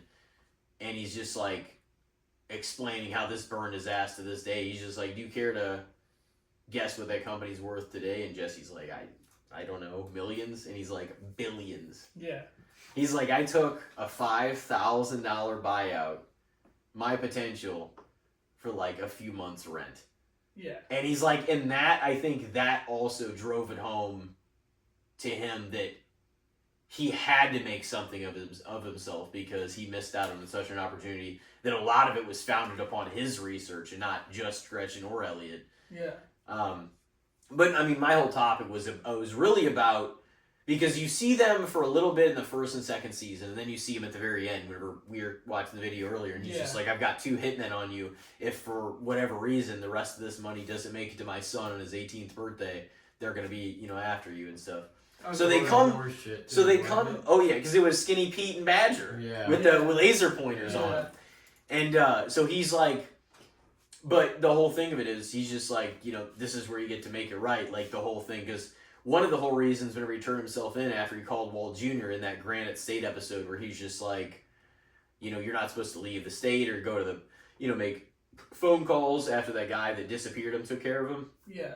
And he just went all the way to the bar, like he just went to have a drink or whatever, and he just called the cops on himself after the discussion with Walt Jr. went bad because, you know, he's just like, what you did to Mom, you know, I hate you, I don't ever want to talk to you again, whatever he said. Yeah, just die already. And he's just like, just die. Why are you still alive? And then Walt, that's whenever he called the cops, like 911, and he's just like, they're like, who you say was calling? And he's just like, Walter White. And then he hangs up the phone. But then he sits down and orders like a whiskey or something at the bar. And then he sees Gretchen and Elliot on the TV. This is the second to last episode of the series too. And of course, earlier on in the series, he, you know, kayfabed to fucking to Skylar that he's just like, oh well, no, they paid for the surgery, you know, even though he was making meth and paying for it at first. But, and then Gretchen, that's whenever season 2, she's just like, what is wrong with you, Walt? And he's just like, fuck you, because she tells him she feels really sorry for him, and it's because he's trying to say to Skylar that thanks, you know, that they paid for my surgery, but really he was paying for it. And she's just like, we offered to pay for your surgery, and now you want us to take credit for us not paying for it. And she just didn't understand it. And, but obviously they come back into the fold like later on. He like threatens them and says, you know, that. But he sees them whenever he like right after he's about to turn himself in. The cops show up to the bar. He sees them talking about it, and they're like, well, as far as like contributions to the company, like how much or how little did Walter White have to do with the gray matter technologies, you know? And they're like, well, next to the name, the gray and black thing or the black and white thing, making gray, he's like, oh, he didn't really contribute a whole lot beyond that. And, like, he saw that, like, right before the finale. And he's like, you know what? Fuck that. I'm not fucking turning myself in. I'm going back there. And so he decides, like, to go back to fucking Albuquerque after. I think he was, and you asked earlier, like, how long was the actual story? And I think it was about 2 years because the opener, he's turning 50. And then he makes the bacon into 52 at the finale that they allude to earlier in season 5, but they're like, when is this timeline? But from the best I understand it, he was away for at least 6 months whenever he was up in New Hampshire after he disappeared. Yeah, I think Vince it was like 6 or 7 months. It was right in there. Vince Gilligan said, I think it was like 7, maybe 8 months he was gone. Yeah. Not a full calendar year though. No, it was something like that. Yeah, it wasn't. It was probably like somewhere in there, 6 to 8 months maybe. And it was just a buy time. But that so much happened that first fucking year, you know, from the time like they met Crazy Eight and Tuco. Yeah, and all those guys in like the first season, second season. But my whole thing about like the topic would be, and I kind of described it already, but if it wasn't clear, is Gretchen Elliott's importance to the series, because they were a large part of the beginning and the inspiration of Walt into like it burning his ass later on, and then played a part at the end. But you didn't really see them a whole lot in between. You saw a lot of Mike, Saul, Gus, who was predominantly the biggest villain of the series, I would say. I mean, aside from if you want to say Walt became, which he did become a villain in a lot of ways. But at the end of the day, he still tried to redeem himself in the last arc and, killing the white supremacy gang and saving Jesse's life. Jesse got away, he didn't, Yeah. So, I mean, he did owe him that because he kind of fucking ruined Jesse's life, too. Oh my Jesse God. got himself into a lot of shit, though, too. Yeah. Before that happened, before he met Walt. But even his relationship, and I kind of want to get into this with you and stuff, too. Even his relationship with Walt in the opener, whenever Hank was like, "Oh, I'll take you on a ride along one of these days," and then they busted where Jesse was, and he saw him sneaking out, and then he showed up at Jesse's house like later that night, and he told him he's like, I kind of want to learn the business. Yeah. And if you either partner with me or I turn you in. And so he was blackmailed from the get-go to like have to do this, but they also kind of developed a friendship and relationship through that. And I mean, Aaron Paul did such a great job too as Jesse, dude. Like I fucking like their chemistry on air. Like it was so funny. Also, it was very like serious, like subject matter, but it also was like really funny because of Bryan Cranston and Aaron Paul's like chemistry as Walt and Jesse. Have you seen the clip of them reading their final script? Maybe. They were sitting in like a room reading the scripts, like practicing, rehearsing, I guess. Mm-hmm. And after they get done doing the talking points, Jesse goes, "I don't fucking kill you," or something like that. And then Walt's like, "I guess not." He's like, "I wanted to fucking kill you," or something. Yeah, because he's like, "Do it," and then he was about to shoot him, and then he saw that Walt was already shot from that gun that he put in his car to like kill everybody. Did you also hear that apparently Jesse was supposed to be killed in season 1? Yeah. Which is crazy. And then crazy. they rewrote it because it was, and then not only that, but he outlived Walt. That's what's fucking crazy. Yeah. And then like Walt had his ending and he died like at the end of Breaking Bad, and Jesse ended up going to Alaska and he wrote that note to Brock, like Andrea's son, that he got close with, like later in the series. And so he got sort of the getaway, and then at the very end, of course, of Better Call Saul, I don't want to spoil anything too, but not Walt.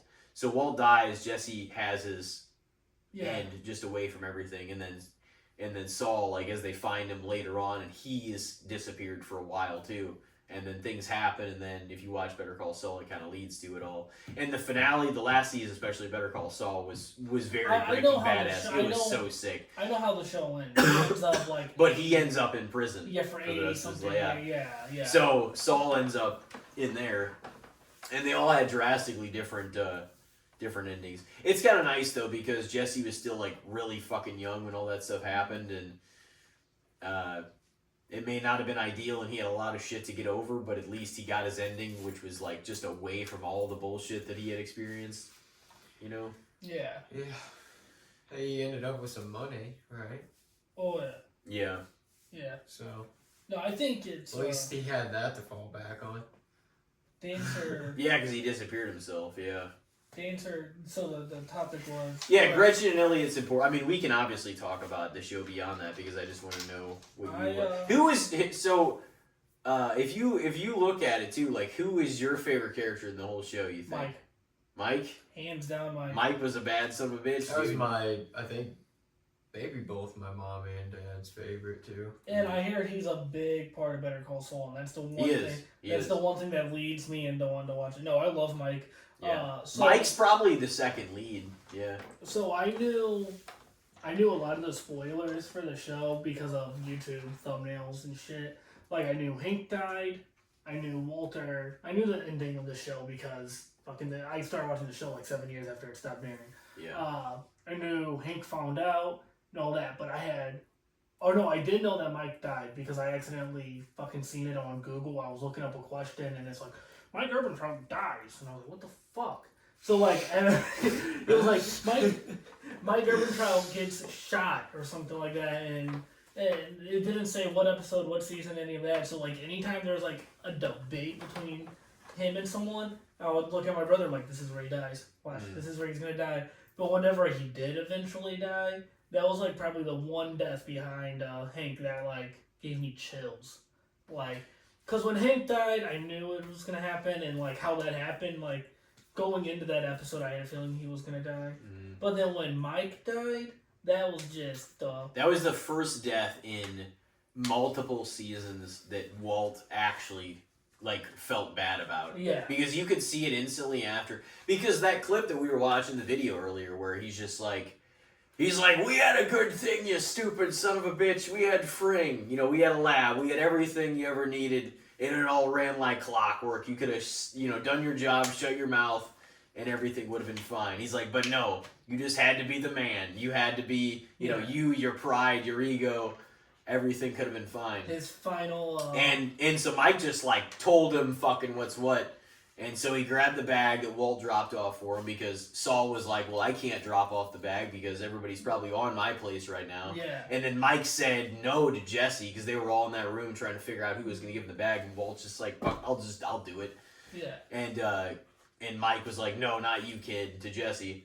And so Walt does it, but it's like that was probably the worst choice because Walt was gonna, because of Walt's pride especially, whenever he dropped off the bag, like Mike took it and then Mike just walked off and Walt's just like, you're not even, gonna say thank you or something, and he's just like, excuse me, and then that's where he goes into his rant. He's just like, all of this, he's like, falling apart like this is on you. And then he just fucking hammers him about everything that happened. And then Mike takes off and Walt goes back to his car angry. But then he takes the gun that was in Mike's bag, and then when Mike gets in his car and he opens the bag, he sees all the money and then the empty holster. Yeah. And then Walt fucking comes up to his window, and as Mike's trying to drive off, he just fucking shoots him. Yeah. From outside the car. And then whenever Mike drives off and then kind of crashes into that into that brush before he kneels down in that little field. Walt just you see it on his face because he hadn't felt bad about anybody's death really in a few seasons at that point. Maybe season 2 or 3. That was a real turning point of you are the villain here. Yeah. You are the son of a bitch. Because you are solidified now. That was so season 5 is kind of split in 2 parts, the first 8 and the second 8. No. And I think that whenever he shoots Mike, that was the second to last episode in the first part of season 5. Yeah, so season 5 was 8 and 8 because... But they were 2 separate Emmy Awards, so they're kind of almost 2 seasons. Because AMC wanted 1 season, Vince wanted there to be another season. To me, they are kind of 2 separate seasons, even though they're both. Because the first 8 feels significantly different than the first. The second 8 the last episode of season 5A, we'll call it, is Hank finding out. Yeah. And then we come back. And then the episode before that's whenever Mike gets shot, the end of the episode. Yeah. And then Mike's death was just great, though, because, Walt, he knows that Walt's feeling bad and stuff, but just after all the shit that, Walt caused, Mike's just he's like, shut the fuck up. Let me die in peace. Yeah. And, what were you saying? No, he's probably my favorite, by far. And a close second would probably be Jesse. Walt's in my top 5, but not top 3. I think my top would go Mike, Jesse, and probably Saul. Saul's a charismatic motherfucker, dude. He's a great character. He's just a fucking cheeky little asshole. Oh, yeah. But some of the funniest scenes for sure had Saul involved. Or, I like a lot of the side characters that aren't, main characters, Badger, Skinny Pete. Huel. Yeah. And Bill Burr was in that, too. Which is so funny. I forgot his name, but I forgot what his name is in the show. Kubi is Bill Burr's character, and Huel is the the actor, you know the actor. Fuel, yeah. Oh yeah, Lavelle Crawford. Yeah, Oh, okay. that's right. No, they're in that too. Combo, and then he gets fucking shot down by that kid, which is crazy because like later on we find out that those dealers are like Gus's guys working. Yeah. Whenever Jesse was trying to like put the same meth on that block, and then they shoot Combo, and not just that, but that kid that those guys that were dealers of Gus's is Brock's older brother, were Andrea's younger brother. No, not Brock. Andrea's younger brother. Yeah. She's like, it's my because remember Jesse, like after they had hooked up like a time or two from like the meetings, yeah, like, they would both go to. They met at? And no, I don't. I think they were from using hard drugs and shit. NA meetings. Yeah. But they you know, she's like, oh, my kid brother, you know, shot like one of the dealers. It was, you know, off of whatever street it was, and like a few months ago, and he's just like, when did this happen? And she kind of told him, and he's just like, he connected the dots, and he's just like, holy shit, like that was her brother, because they were using kids, because if kids get used, the worst they get is juvie, and like there's no risk like on their part, and so like that's the whole thing. And like Jesse had a huge problem with, you know, he didn't give a fuck that Gus was like the mega power like guy that he was. She's just like, he's like, this is how you do business, like you use kids and stuff. And it's like as faulty as Jesse was, he did have a moral compass for sure. And I think Walt started that way, but he eventually started losing a lot of what really made him one of my sensible, favorite, you know, slid more into. That's one of my favorite plot points of the show. Is Jesse has a soft spot for the kids. I mean, the crack house or whatever, where the fucking ATM smashes that fucking dude's head or whatever. The one kid. Oh yeah, where he wrapped up in a blanket and left it dirty ass kid. Yeah. Dirty ass kid. I'm hungry. He's like, I'm hungry. Yeah. It's like I don't know what the fuck I was supposed to give you. It's like I'm gonna run to the store and get some shampoo and soap. Oh dude, that was awful. Because she like smashed, because he kept calling her a skank, and then she's like this just methed out looking. She's like, I ain't no skank. And she like kisses it, and then tips it over, and then smashes his fucking head. Yeah, just like. Yeah. And then the money flies out. Dude, I'm like, oh, okay. I'm gonna head the fuck out. You wanted to ask something. You said you wanted to ask us, like, at what point did Walt break bad? Like, or like what? At what point did he become Heisenberg? You mean? Yeah. When do you think in his mind he was? So as in like more villainous, or like a point of no return? Because here's the thing. When do you think? In season 1, when Crazy 8, the guy that he ends up, you know, finding the plate piece that tries to kill him, both the deaths that him and Jesse do is fucked up, like as those situations were with the bath. And I'm trying to remember the friend of Jesse's, like the person ahead of Crazy 8 that they also killed, because remember, like he was watching Walt, and like the pilot or the episode after, like making meth, because they're like, oh, do this, you know, and that's when he's in his underwear and he's got the green apron on and stuff, because this guy's like trying to fucking get them, you know, get him to do it. Get him to cook it. Emilio. Yeah, Emilio and Crazy 8. Yeah. And so those first two in the pilot, he made some, instead of doing it, he was acting like he was making the meth, but Walt's such a fucking scientific genius, and especially in chemical stuff. And so he made a little potion thing that just made like a little explosion happen, to where it just like knocked Emilio back. And then Crazy 8, like he bonded with him, and he had realized, he's like, fuck, we could have gotten, you know, my son's car seat all these years ago from you and your dad, like when we were working in the store and stuff. And of course, like Crazy 8's trying to bond with him back in like season 1, because you don't want to be held captive for fucking ever. So you want to build the trust of your captor. And both of the deaths, though, that's the thing about season 1, especially Emilio and Crazy 8. Because they were both supposed to take care of one. Like, that was never Jesse. Was just like, why the fuck would I have to get this tote? Because he's like, you need to pour this acid and get rid of the bones. You know what I'm saying? Like, kind of melt everything. And Jesse's like, whenever I have a perfectly good tome I could use. And he's like, oh no. He's like, you didn't. put it and Jesse like looks over and his like fucking ceiling collapsed just because he puts he puts the acid in the like hydrochloric acid or something in the tub to like dissolve Emilio.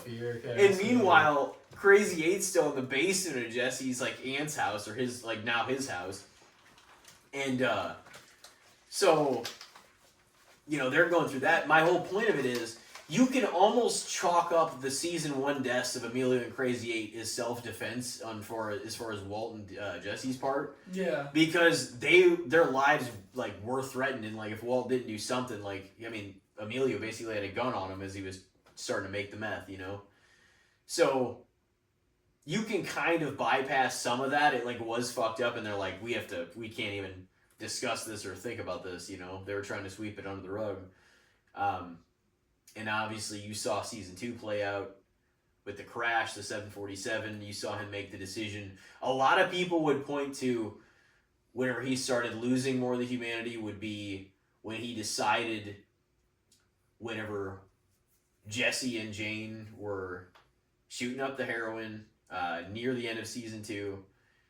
And he was like shaking Jesse to like wake up. He's like, wake up, just I want to tell you this. Like after ironically, the just by happenstance meeting he had with Jane's dad at the bar that night. And they had no idea who the other was, but they had this thing, and he was like, oh, I've got this nephew, and he was referring to Jesse. Yeah. And literally that day or something like that, the day before, was whenever he had that fight with Jane, and he's just like, oh, you need to go to rehab. And Jesse, and she's just like, oh, this is a mess. And he was just kind of telling Walt, like, in passe, that he's just like, yeah, you hope they always listen to you and stuff, but they don't always, like your kids and stuff. And he's like, well, I just had a daughter, talking about his daughter Holly, Skylar, and his newborn.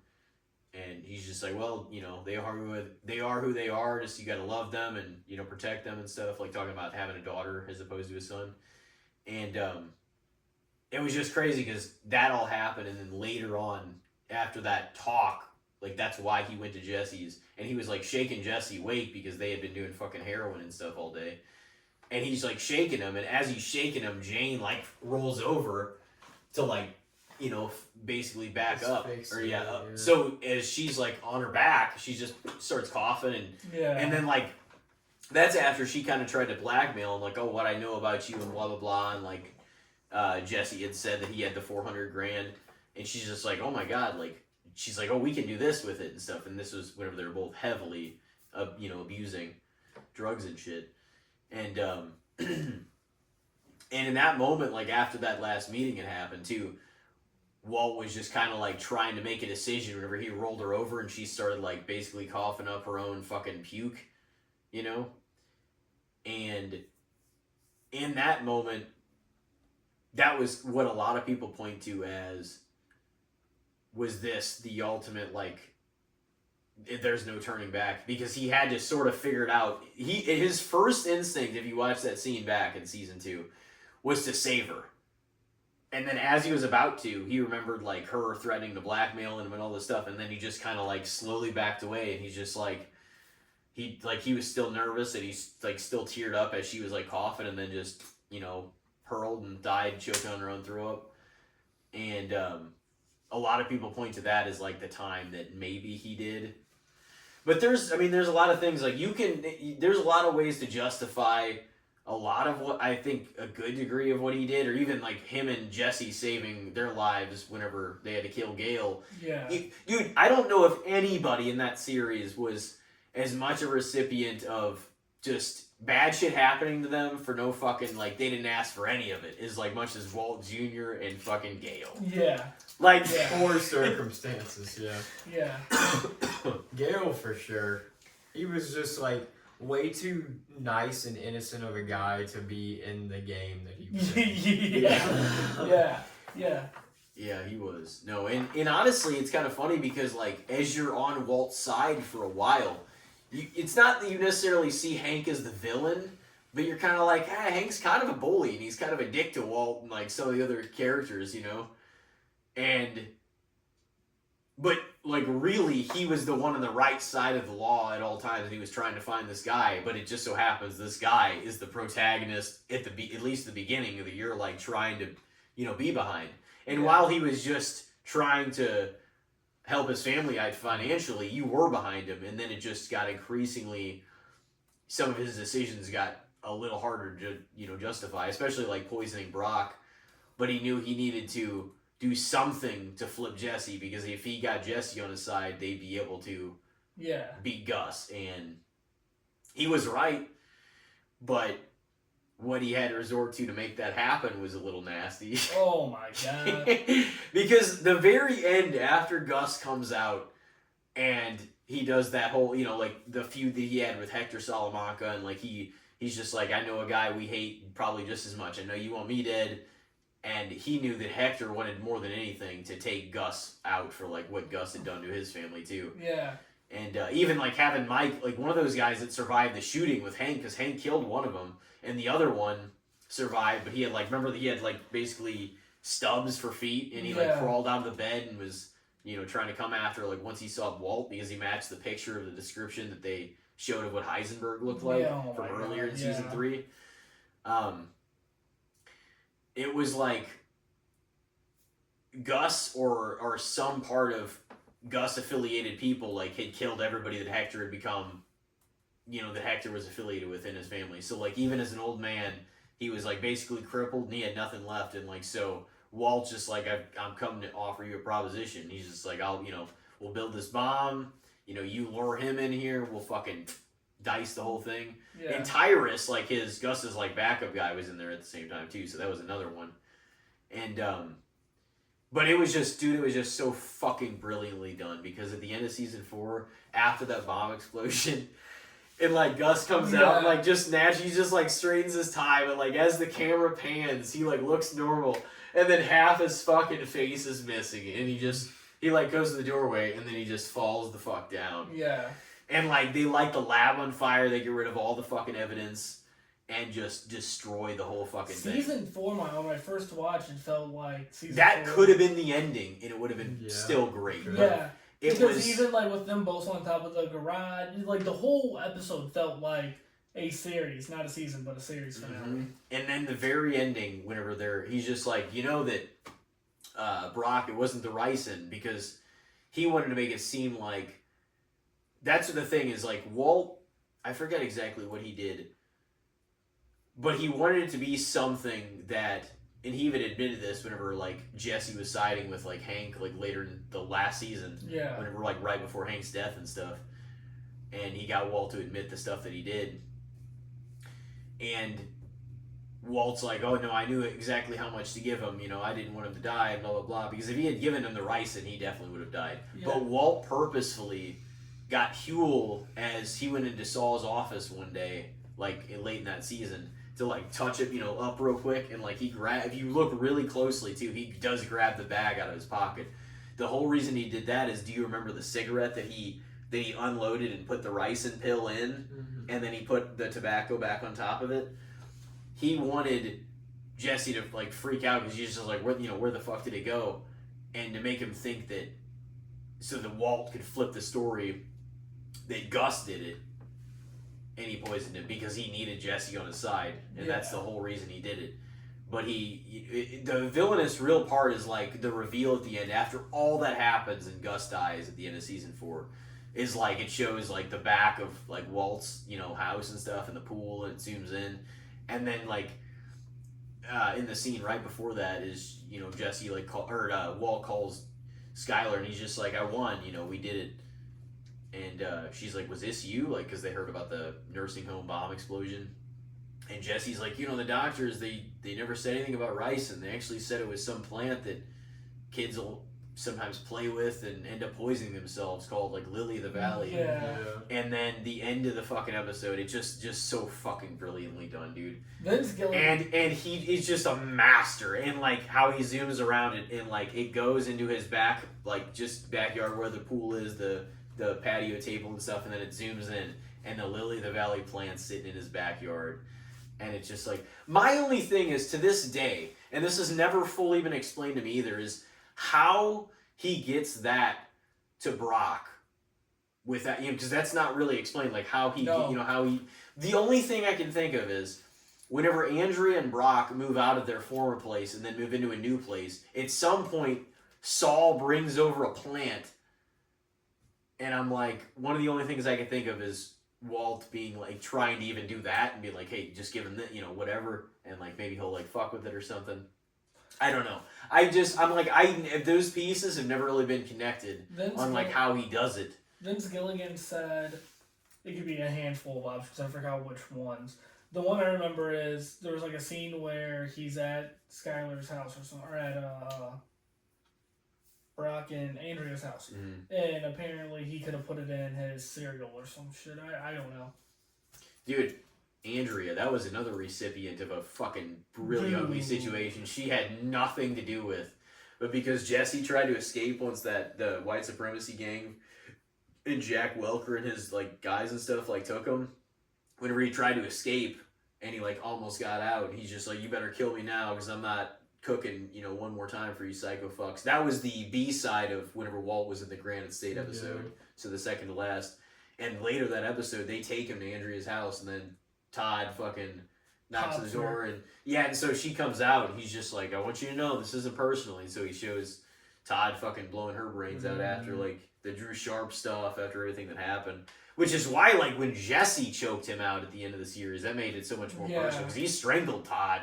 But he was like in Todd, even in El Camino, tried to be, because there was flashbacks, of course. Yeah. Tried to be reasonable and like, as humane as he could be. But Todd, in a lot of ways, is one of the nuttiest characters in the series because like he was so normal. Psycho. Yeah, it was so like normalized the ugly shit that he would see that he didn't fucking think nothing of it. Yeah. When he shot the fucking Drew kid. Bop. Yeah. Yeah. And he's just like, I saw a threat. Nah, I took care of it. And Jesse's like, a threat. He's like, the kid was waving at us. Just whenever he like. Yeah, but like, listen, in Todd's defense, Walt did say the only people that can know about this are us. So Mike was pissed at him too for. The thing is, Jesse took it really fucking offensively, but Walt and Mike were both like, God damn, this is fucking ugly. But they were both like, Mike was more. We've got to take care of it. Mike was upset that Todd brought a gun without telling them. He was. He's just like, the next time you show up to a job with a gun and I don't know about it, I will shove it up your ass sideways. But they were very. I just remember the opening of that episode. I remember. Me and Elijah talked about this in one of the episodes. Maybe the Breaking Bad this or that we did. Is like right after he kills Drew Sharp in the episode before that. The cold open before the intro is just like Jesse doesn't want anything to do with the body disbarment of Drew Sharp, and Mike and Walt basically take care of it. I don't know if Todd does, whatever. And Jesse's just outside like fucking just staring off, like smoking cigarettes because he can't even believe what happened, And then like Todd comes out and like stands next to him and smokes a cigarette with him. Yeah. And he's just like, man, he's like, shit happens, right? Yeah. And then Jesse just punches him right in the fucking face. Yeah, it's really unfortunate because that train robbery was so successful and they fucking narrowly pulled it off. And then that happens right after. Yeah. But they said that was the most expensive scene. Yeah, I bet. The rent a train's not fucking cheap. Believe it or not. And Bill Burr is like the guy that or the Kubi character pulls the truck over the fucking the railroad tracks, and he's just like, you can see him bullshitting as he's trying to help him and stuff. They're like, what kind of engine's this got? And he's like, I don't know, man. I just drive it. He's like. Oh man, they're staring around. Oh yeah, no, yeah. And then whenever they're like, we'll try to push it, and then he's looking at them, but he's not doing shit. He's like, he's got his hands even on it. That reminds me. This is completely off topic, but it's a funny story. Over summer, we went down to my great grandma's lake house, and we're driving down there. It's like an hour and a half away. You have to drive down these gravel back roads, blah blah blah.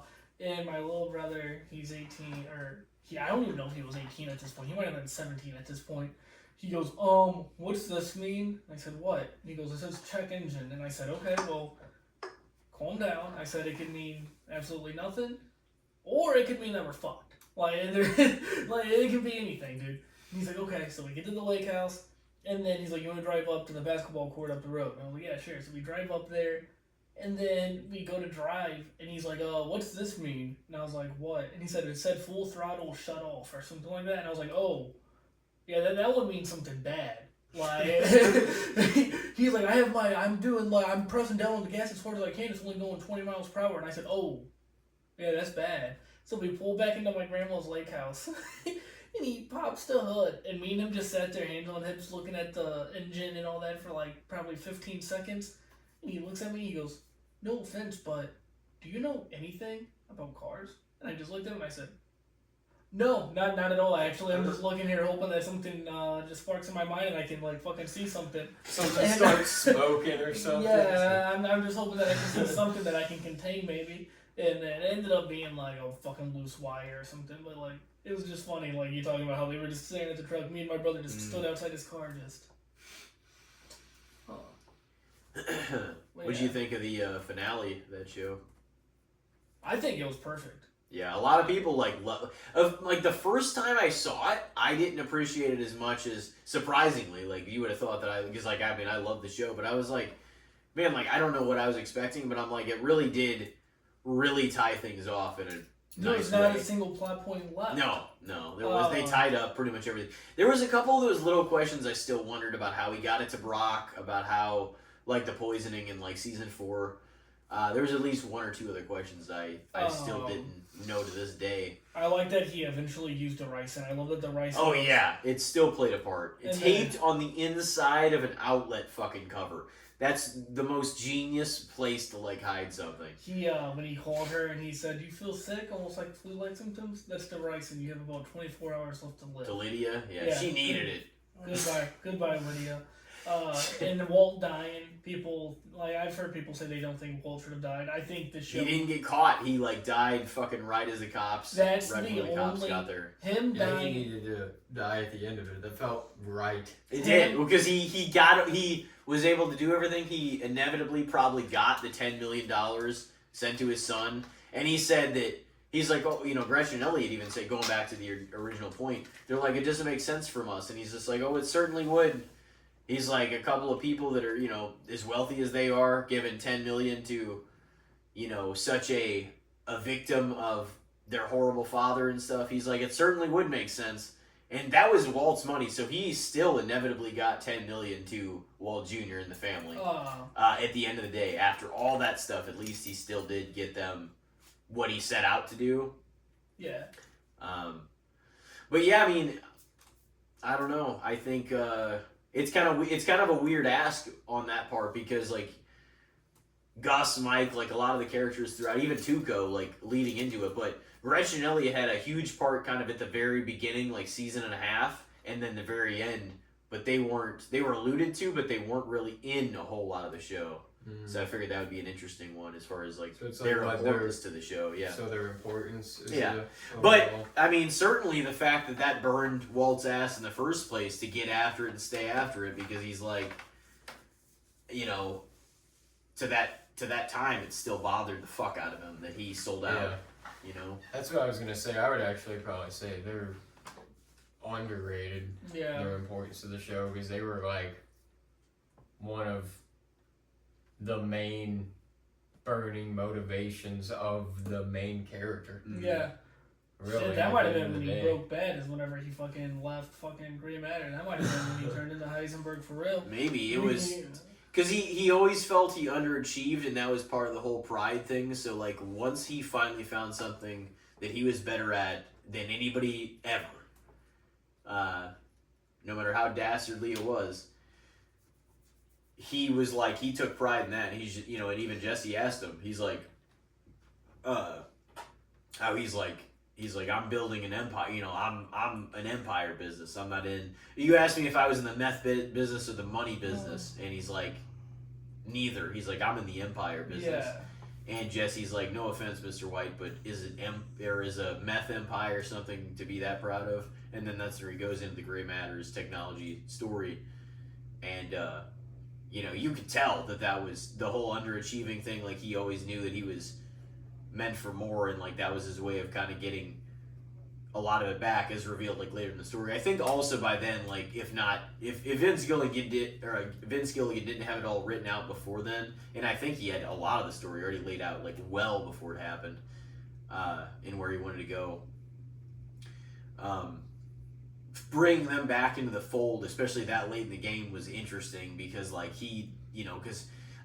not getting any credit for it just because they wanted to distance themselves from him and, like, the founding of the company, because after everything was revealed and that he had killed several people and was responsible for so many deaths, of course they wanted to, Yeah. But being who he was, that's why he was like, no, I'm fucking going back to Albuquerque and I'm going to set this right. And, it plays out exactly. And that's why some people, like, to this day, they're like, well, whenever he gets back into the car after calling Walt Jr. and then turned himself in, is he just dreaming it or whatever? And, like, it wasn't dreaming it. It actually did happen. But some people call it into question because everything goes exactly like how he would have wanted it to go in the finale.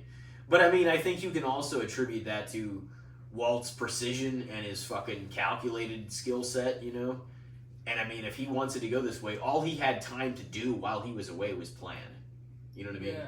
So he could have came back and made this all happen the way he wanted it to go, Yeah, no, definitely. But, yeah, no, it's always fun to talk Breaking Bad, though, with anybody that hasn't. Or, obviously you hadn't seen it until a certain point. Yeah, like I said, I seen the finale because my stepmom watched the show. I watched the finale with her when she first rewatched it like 5 years ago. And by watched the finale, I watched the last like 5 minutes. But all that had gone out. I had forgotten all about it by the time I rewatched it. That show is like the only show that has ever captivated me to like, I have to watch this episode. Like, there was nights where me and my brother were up till like 4 a.m. watching the show, and I had to be at work at 9 a.m. Like I was up all night watching that shit. Like, yeah. It gets to a point where you, like, really want to keep binging it. You're like, God damn it, I can't stop. Yeah, until you get to the fucking Fly episode, and then you never want to watch it again. Oh, man. That's a good one. The Fly, you don't like the Fly episode? On a first free watch. On the first watch, I did not. But watching it again, I don't mind it. I think that was more rooted in, like, character development as far as Jesse and Walt goes, because they were, like, the only two... there's a few background characters in Gus's, like, laundry place, probably on the outside. But really, Walt and Jesse were the only two characters in that whole episode. They are. More or less. So, the whole story, and he almost tells him about Jane from a season before in that episode, because that was episode 3.10. Yep. So, it was, I think it was like 13. It was 13 episodes in season 2, 3, and 4. So yeah, there was like a few more. And the end of season 3 was bloody as fuck too, like with the Hank shootout and the fucking cartel guys. Yep. The brothers, the Salamanca brothers. Yep. And Hank fucking, he survives that shit. Takes him a while to get back onto his feet though. Oh yeah. With his minerals or his. Yeah. Oh yeah. They're not rocks. They're not rocks. They're minerals. Yeah. No, Hank's death, I hated. I went from hating Hank to really hating Hank to eventually liking him. Like, it's weird. I went like up, and then down. Yeah, his death was still like really sad because like you knew Walt was really did not intend for this to be where things went. Because he tried to call off Jack Wilker's gang after because he had no idea that it was Hank and he had no idea who was all in the car. And then he tried to tell him whenever they showed up. He's just like, and then because they wanted Walt to cook for him at least one more time, just so that Todd could learn the recipe and everything. And he tried to call him off, but they still showed up anyway. And they brought like fucking 8 or 10 dudes. So like, it was Hank and Steve Gomez and fucking Jesse. Yeah. And Jesse he wasn't even armed, I don't think. No. So it was not looking good. No. For them. But, No, that was sad because you kind of knew. You're like, yeah, there's. Whenever you did the math, you're like, there's. And that's even what Jack Welker said. Like, in as much of a son of a bitch as that guy was, too. He's just like. He says it outright. He's just like, I'm sorry. Like, just look at the circumstance. Like, the amount of guys and, like, them trying to save Walt's life. And Steve Gomez is already killed at that point. He's just like. Or he even tells. Jack even tells Walter, after Walter tries to beg for Hank's life. He's like, I'm sorry. He's just like, there's no scenario where this guy lives, you know? And so he just caps him. And it fucking kills Walt. And that's where he tries to go back and then gets in the fight with Skyler and she cuts him. And Walt Jr., you know, that phone call too, like where he really tries to spare Skyler and say she didn't know anything and, you know, well, what the hell do you know about it anyway? And he, like, just breaks down on the phone, but tries to just hide it and hold it within because whenever he keeps talking, he's just saying it like it's him being pissed, you know? But the phone call was genius to try to, like, suspend belief on what Skyler actually knew. You know what I mean? And he really did try to spare them. And once she knew what he was trying to do, he's just like, oh, you didn't know anything about it anyway. He made it feel like he was putting all the blame on him as, like, holding them as, like, kind of hostages from telling anybody about it. So they, you know, so him and so Skyler and Walt Jr. and Holly wouldn't lose everything. Yeah. So that was what is kind of Saul said. It's just like, but the way these things work, if you disappear, they're going to go after her. That's the problem. Yeah. Because you could have, like, legally, you could have put people into suspicion on, oh, what did she know or what did she not know? But the problem is if he goes away, and that's whenever Saul tries to convince him, he's just like, you know, face the music, you know? If things like, how much time do you have left? If you just turn yourself in, and Walt was just still even after all that shit, he was still completely against turning himself in. And, you know, I don't know if he should have. I don't know. I don't know at what point. I mean, what do you think? When do you think that he was at the point of no return? Essentially. I mean, I guess he still said a few things right at the end. I want to say, I don't know. I want to say probably when he kills Crazy 8. Or whoever it was. It was Crazy 8 in the basement, right? Crazy 8 was going to kill him, too. Because he remember he put together that plate that he had dropped. Whenever he like coughed himself down the stairs and he like shattered the plate that had the sandwich on it, and then he like threw it away, and then he realized he's like, oh no, and he like tries to put the plate back together. He notices the missing sharp shard that's in it, and he had already bonded with Crazy 8, and he's just like, oh no, like he's got the piece, and then he had convinced him to try to let Crazy 8 go. And Crazy was trying to stab him with the piece as he was choking him. Yeah.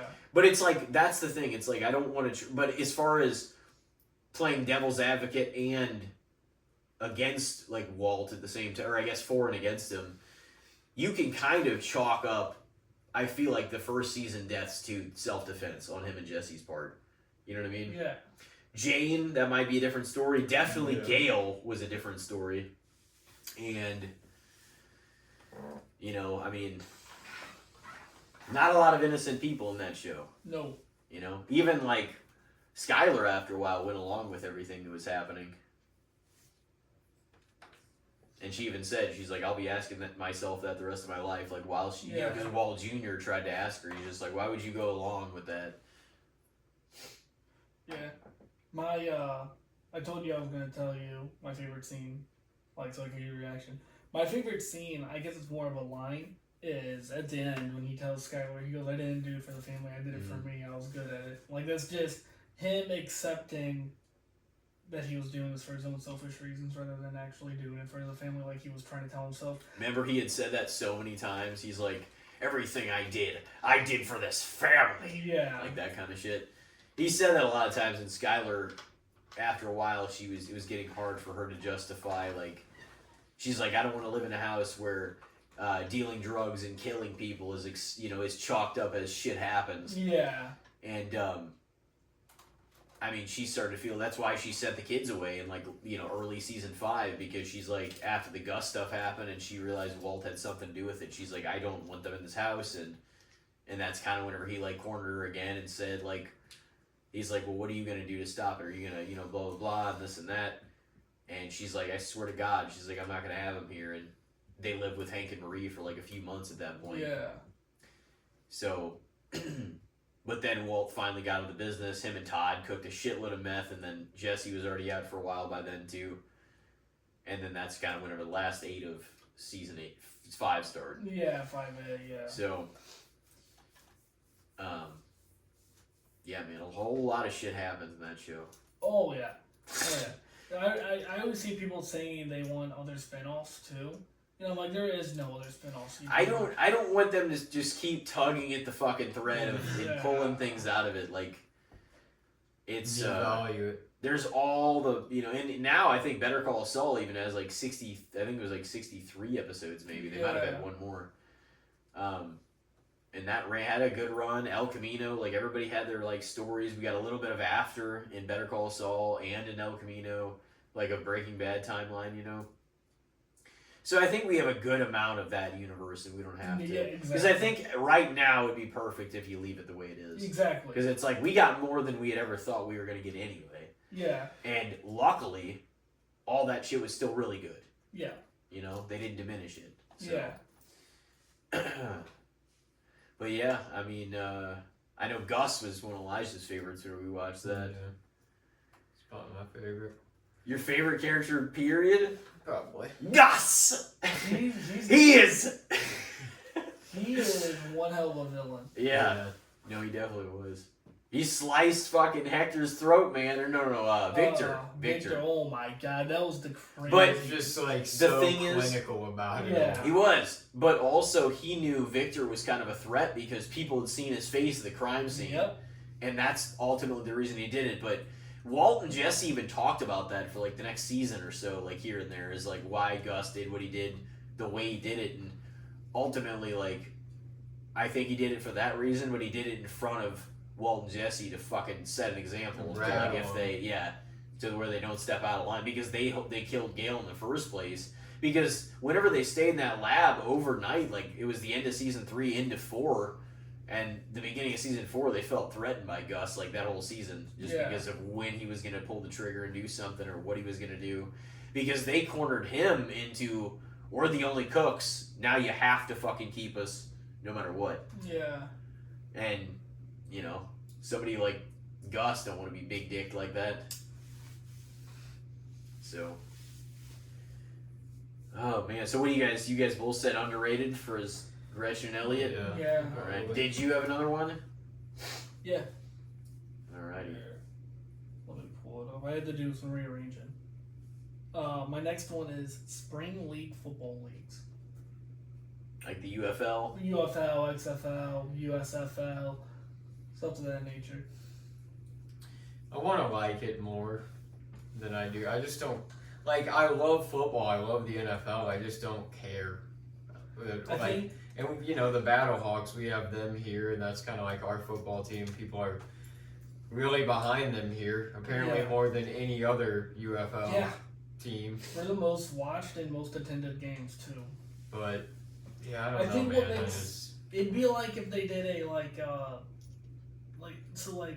what makes sports special is each time period has its sports. It'd be like during winter, they're like, all right, we're going to have Winter League baseball, or... Like, I don't know. Like, I think what makes football so good is you only get it September to February. Enjoy it while you can. Yeah. Having it March to whenever, June, May, whatever. It's like, it kind of just ruins the mystique of football being. I think it has its benefits, though. It does. It is different, too, than the NFL. Yeah. So. I think it's warranted being around because I understand the market for it. There's a huge football market in America, so it's like it seems like people would watch it in the off season of the NFL because it's like, oh, there's football on TV, but it seems like any alternative football league has always struggled next to the NFL. Like, none of them ever survive, really. Like, I remember you used to see arena football, like, on TV every now and then.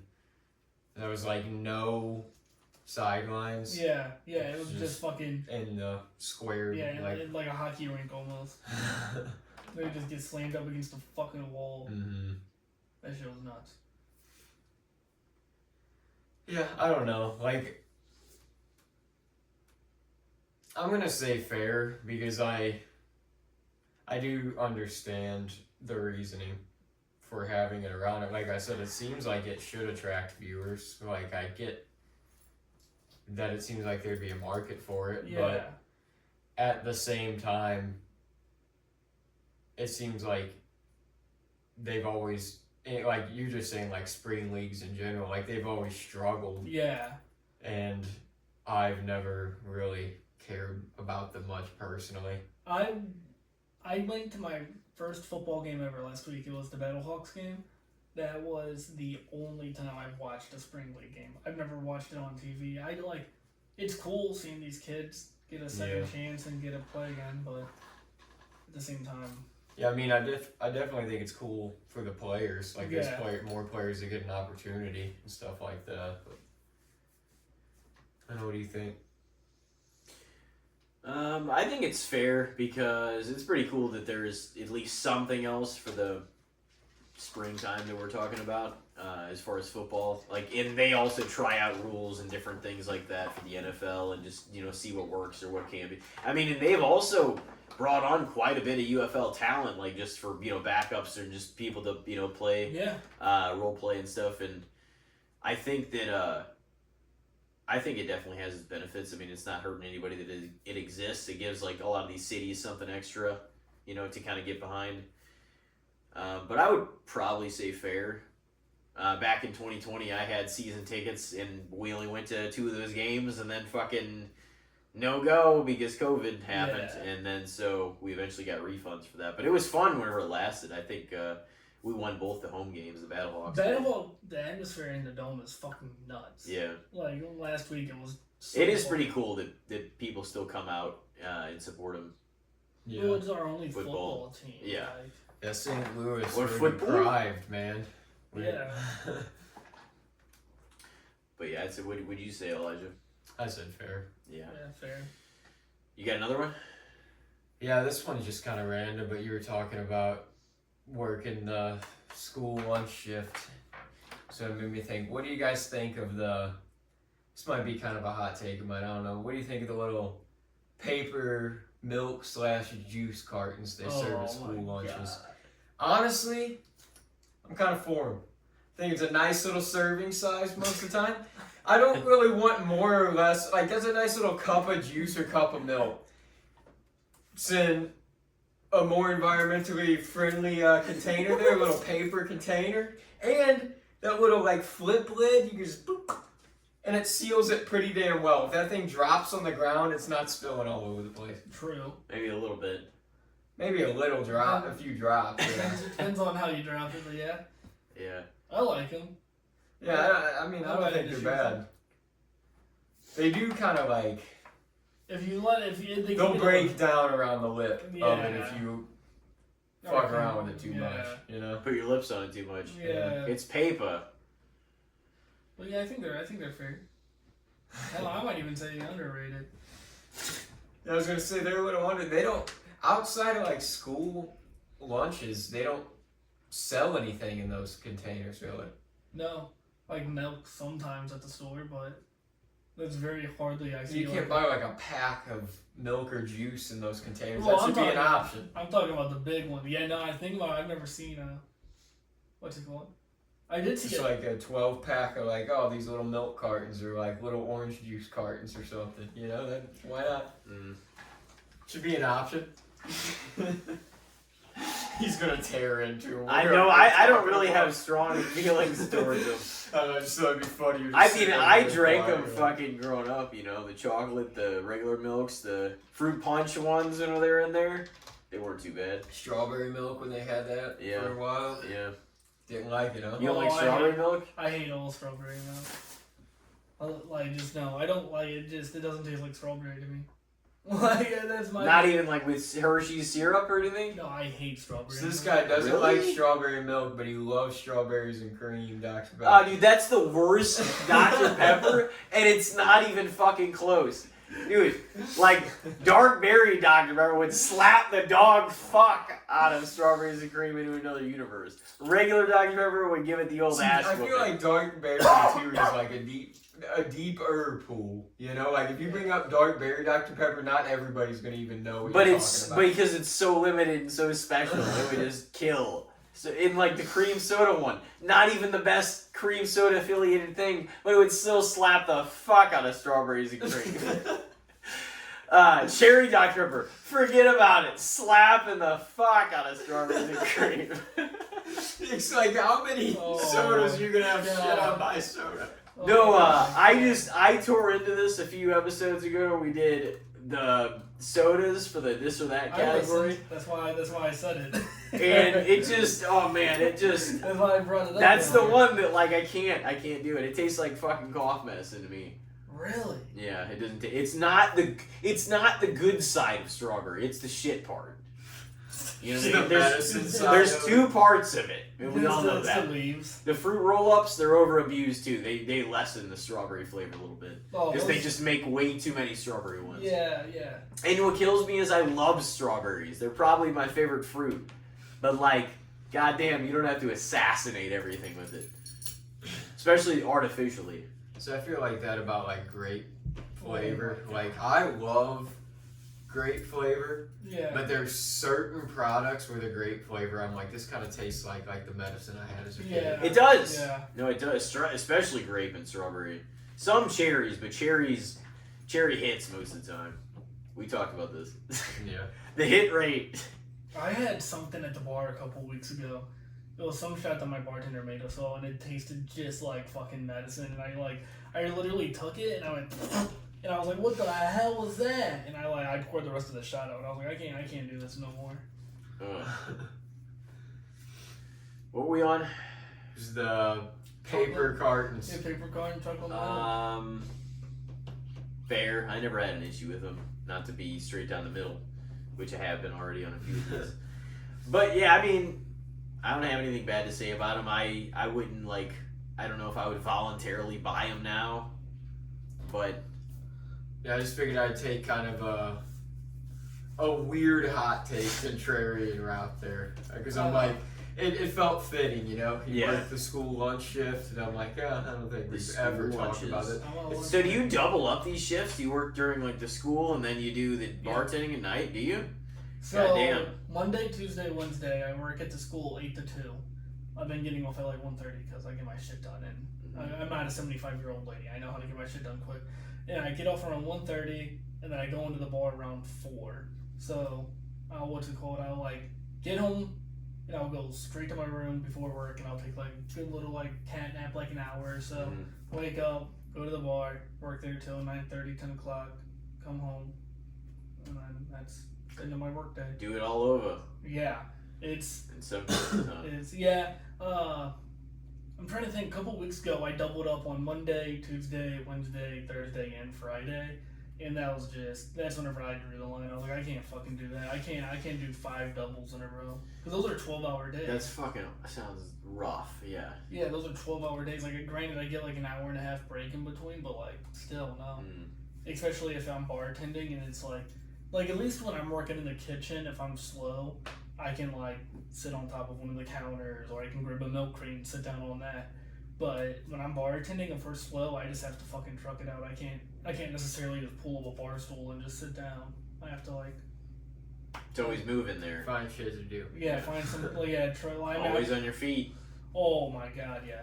And we don't have any mats. We just walk on the cold fucking ground all day. My fucking knees. I feel like an old man. I feel like an actual lunch lady.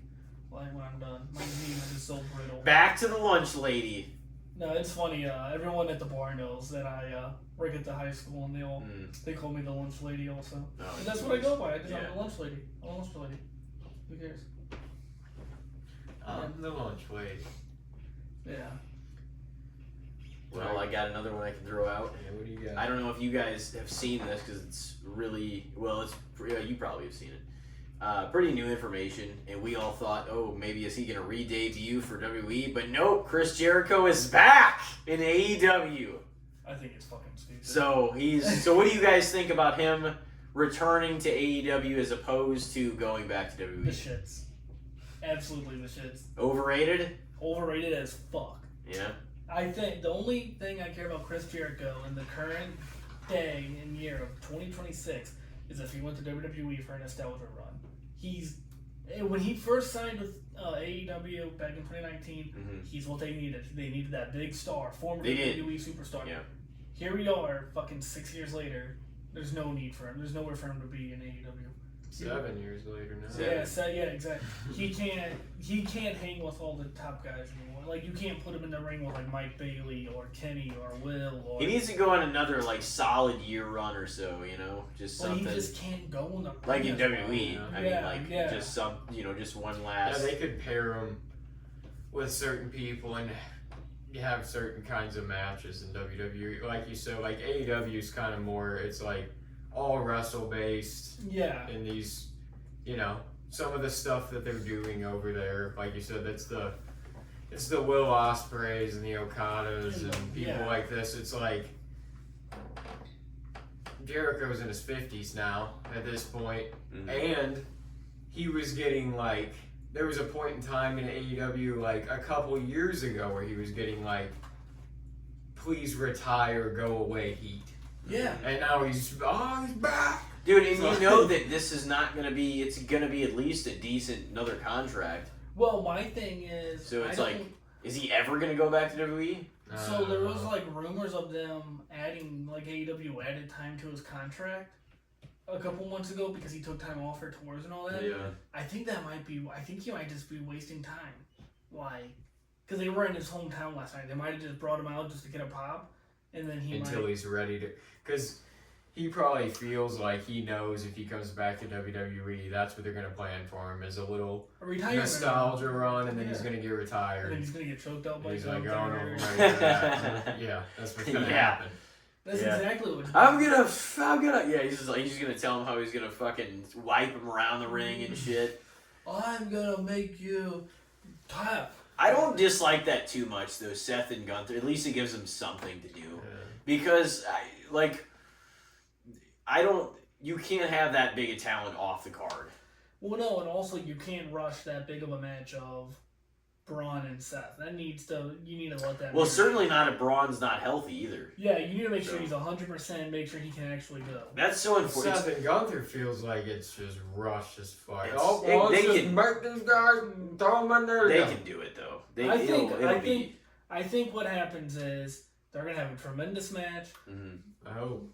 Gunther's gonna be like on all fours in the ring, getting ready to be stomped. Seth is gonna be in the corner, like getting ready to and then just out of nowhere a spear is gonna happen as he's running to do the stomp or something like that. I think Braun returns at Mania or the Monday after. I guess you don't want it to be inconclusive though, because it's a Mania match. Yeah. Yeah.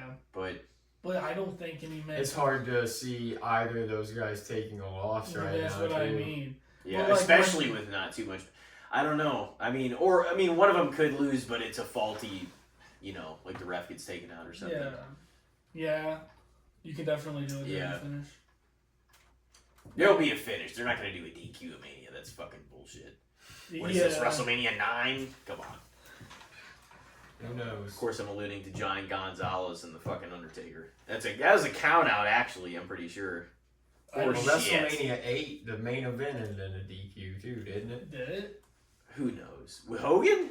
And Sid, wasn't there some shit? And I thought that Hogan just beat him straight up. Ran out there, and Ultimate Warrior returned. And... Like Psycho Sid? Sid Vicious, actually, at that time. He was Psycho Sid in like 97. Really? I didn't know 96, 97, 95, whatever. Huh. Well, no, I don't know if it actually... I didn't even know that, honestly, either. Not definitely by memory. I thought that Hogan just beat him. But... there was at least some bullshit going on. Yeah. Well, that shouldn't even been the main event. Because you had freaking... Savage and Flair. Yeah, Macho and Rick on that day. It should have been Hogan and Rick. It should have been Hogan and Rick, but of course... That was the initial plan. Nobody wanted to put me over! Neither of those guys wanted to... No, neither one of them. There's no way they were going to work. That's what I'm worried about Punk and Roman, dude. I can't see those guys wanting to lose. Like, I think they'd be better about doing business 100%. in 2026, Roman Reigns and CM Punk than freaking yeah. what 92 or 93 Well, yeah. Ric Flair and Hulk Hogan. That'd be a disaster. What do you? I know Hogan and Flair could still reasonably go though in that year. 92. I just mean like trying to backstage work with them Yeah. at that period in time on a match. I know that should have happened because that's the thing is like I could have seen Flair putting Hogan over, but I wonder if like Hogan, I need to fucking because he ended up putting Savage over, and Savage left with the title. Yeah. And then, but the second main event, brother, was me and fucking the real main event. Yeah, was me and Sid Vicious, So if you're Hogan, but I don't know, should have happened. Stone Cold Hulk Hogan never happened. Could have happened. That's Didn't happen. crazy. It never happened. The only time they were ever really in the ring together is that Raw match when it was Stone Cold and The Rock versus the NWO in 2002. High power Raw match. 30. They were in the ring together, right? Well, was that Stone Cold? That was a segment. Yeah. No, I mean they weren't. No, they've been in the ring together. I mean, like in a match. That's crazy to think. Yeah. Yeah. Which is crazy because whenever he was stunning Steve, you would have thought that at some point, like in '94 or '5, he had been in the ring with Hogan, but no, I don't think he was. I think another crazy one is like they just barely crossed paths, but Cena and Steve. You know what's crazy too is like Rock and Shawn never had a one-on-one match. That's nuts. It doesn't make sense. It's like, what the fuck is that? Yeah. We missed so many like Bret Hart and Kurt Angle. Like, dude, there's like so many things. It's like, how this never happened? The eras didn't line up. No, they didn't. But it sucks because it's like. Well, we could have gotten Bret versus Kurt Angle if it wasn't for that. I don't think we never got even a Randy Orton versus Rock match 1-on-1. No. That like. They had the match at Mania 20. Yeah. They had the 3-on-2 handicap. Foley and Rock should have won that. That was bullshit. Evolution won that match. That's so stupid, yeah. It was. Why would you even fucking like what the fuck? Yeah, the Rock and Sock connection going. He was a pseudo Hollywood star at that time. Yeah, not even like. He should have won. He was the Scorpion King. Damn it. He was. No. He was also in Be Cool. I think. Be Cool. No, that was fucking the next year, but it was badass. Oh, was it the next year? Oh yeah. But he was in, Walking Tall, WWE film. He was in The Rundown, WWE film. He was in, he was in a few things, Scorpion King, The Mummy Returns, and then, like, that movie Doom. Yeah. In 2005, also same year as Be Cool. And then he was in, like, Gridiron Gang, in the Game Plan. There's somebody that I talked to not that long ago who's like, oh, I fucking it might have been Cody, of course. He fucking hates some good shit. And then others, I don't know if that was him for sure. Some bad movies are But I'm like, who the fuck was raving about Doom? I don't know. Oh, man. Yeah, I just remember it was kind of like, Scorpion King kind of had the same issue, though, where it was like some of the CGI just wasn't up to the level of that time, so it just looked corny as fuck. Yeah. Scorpion King was at least interesting, though,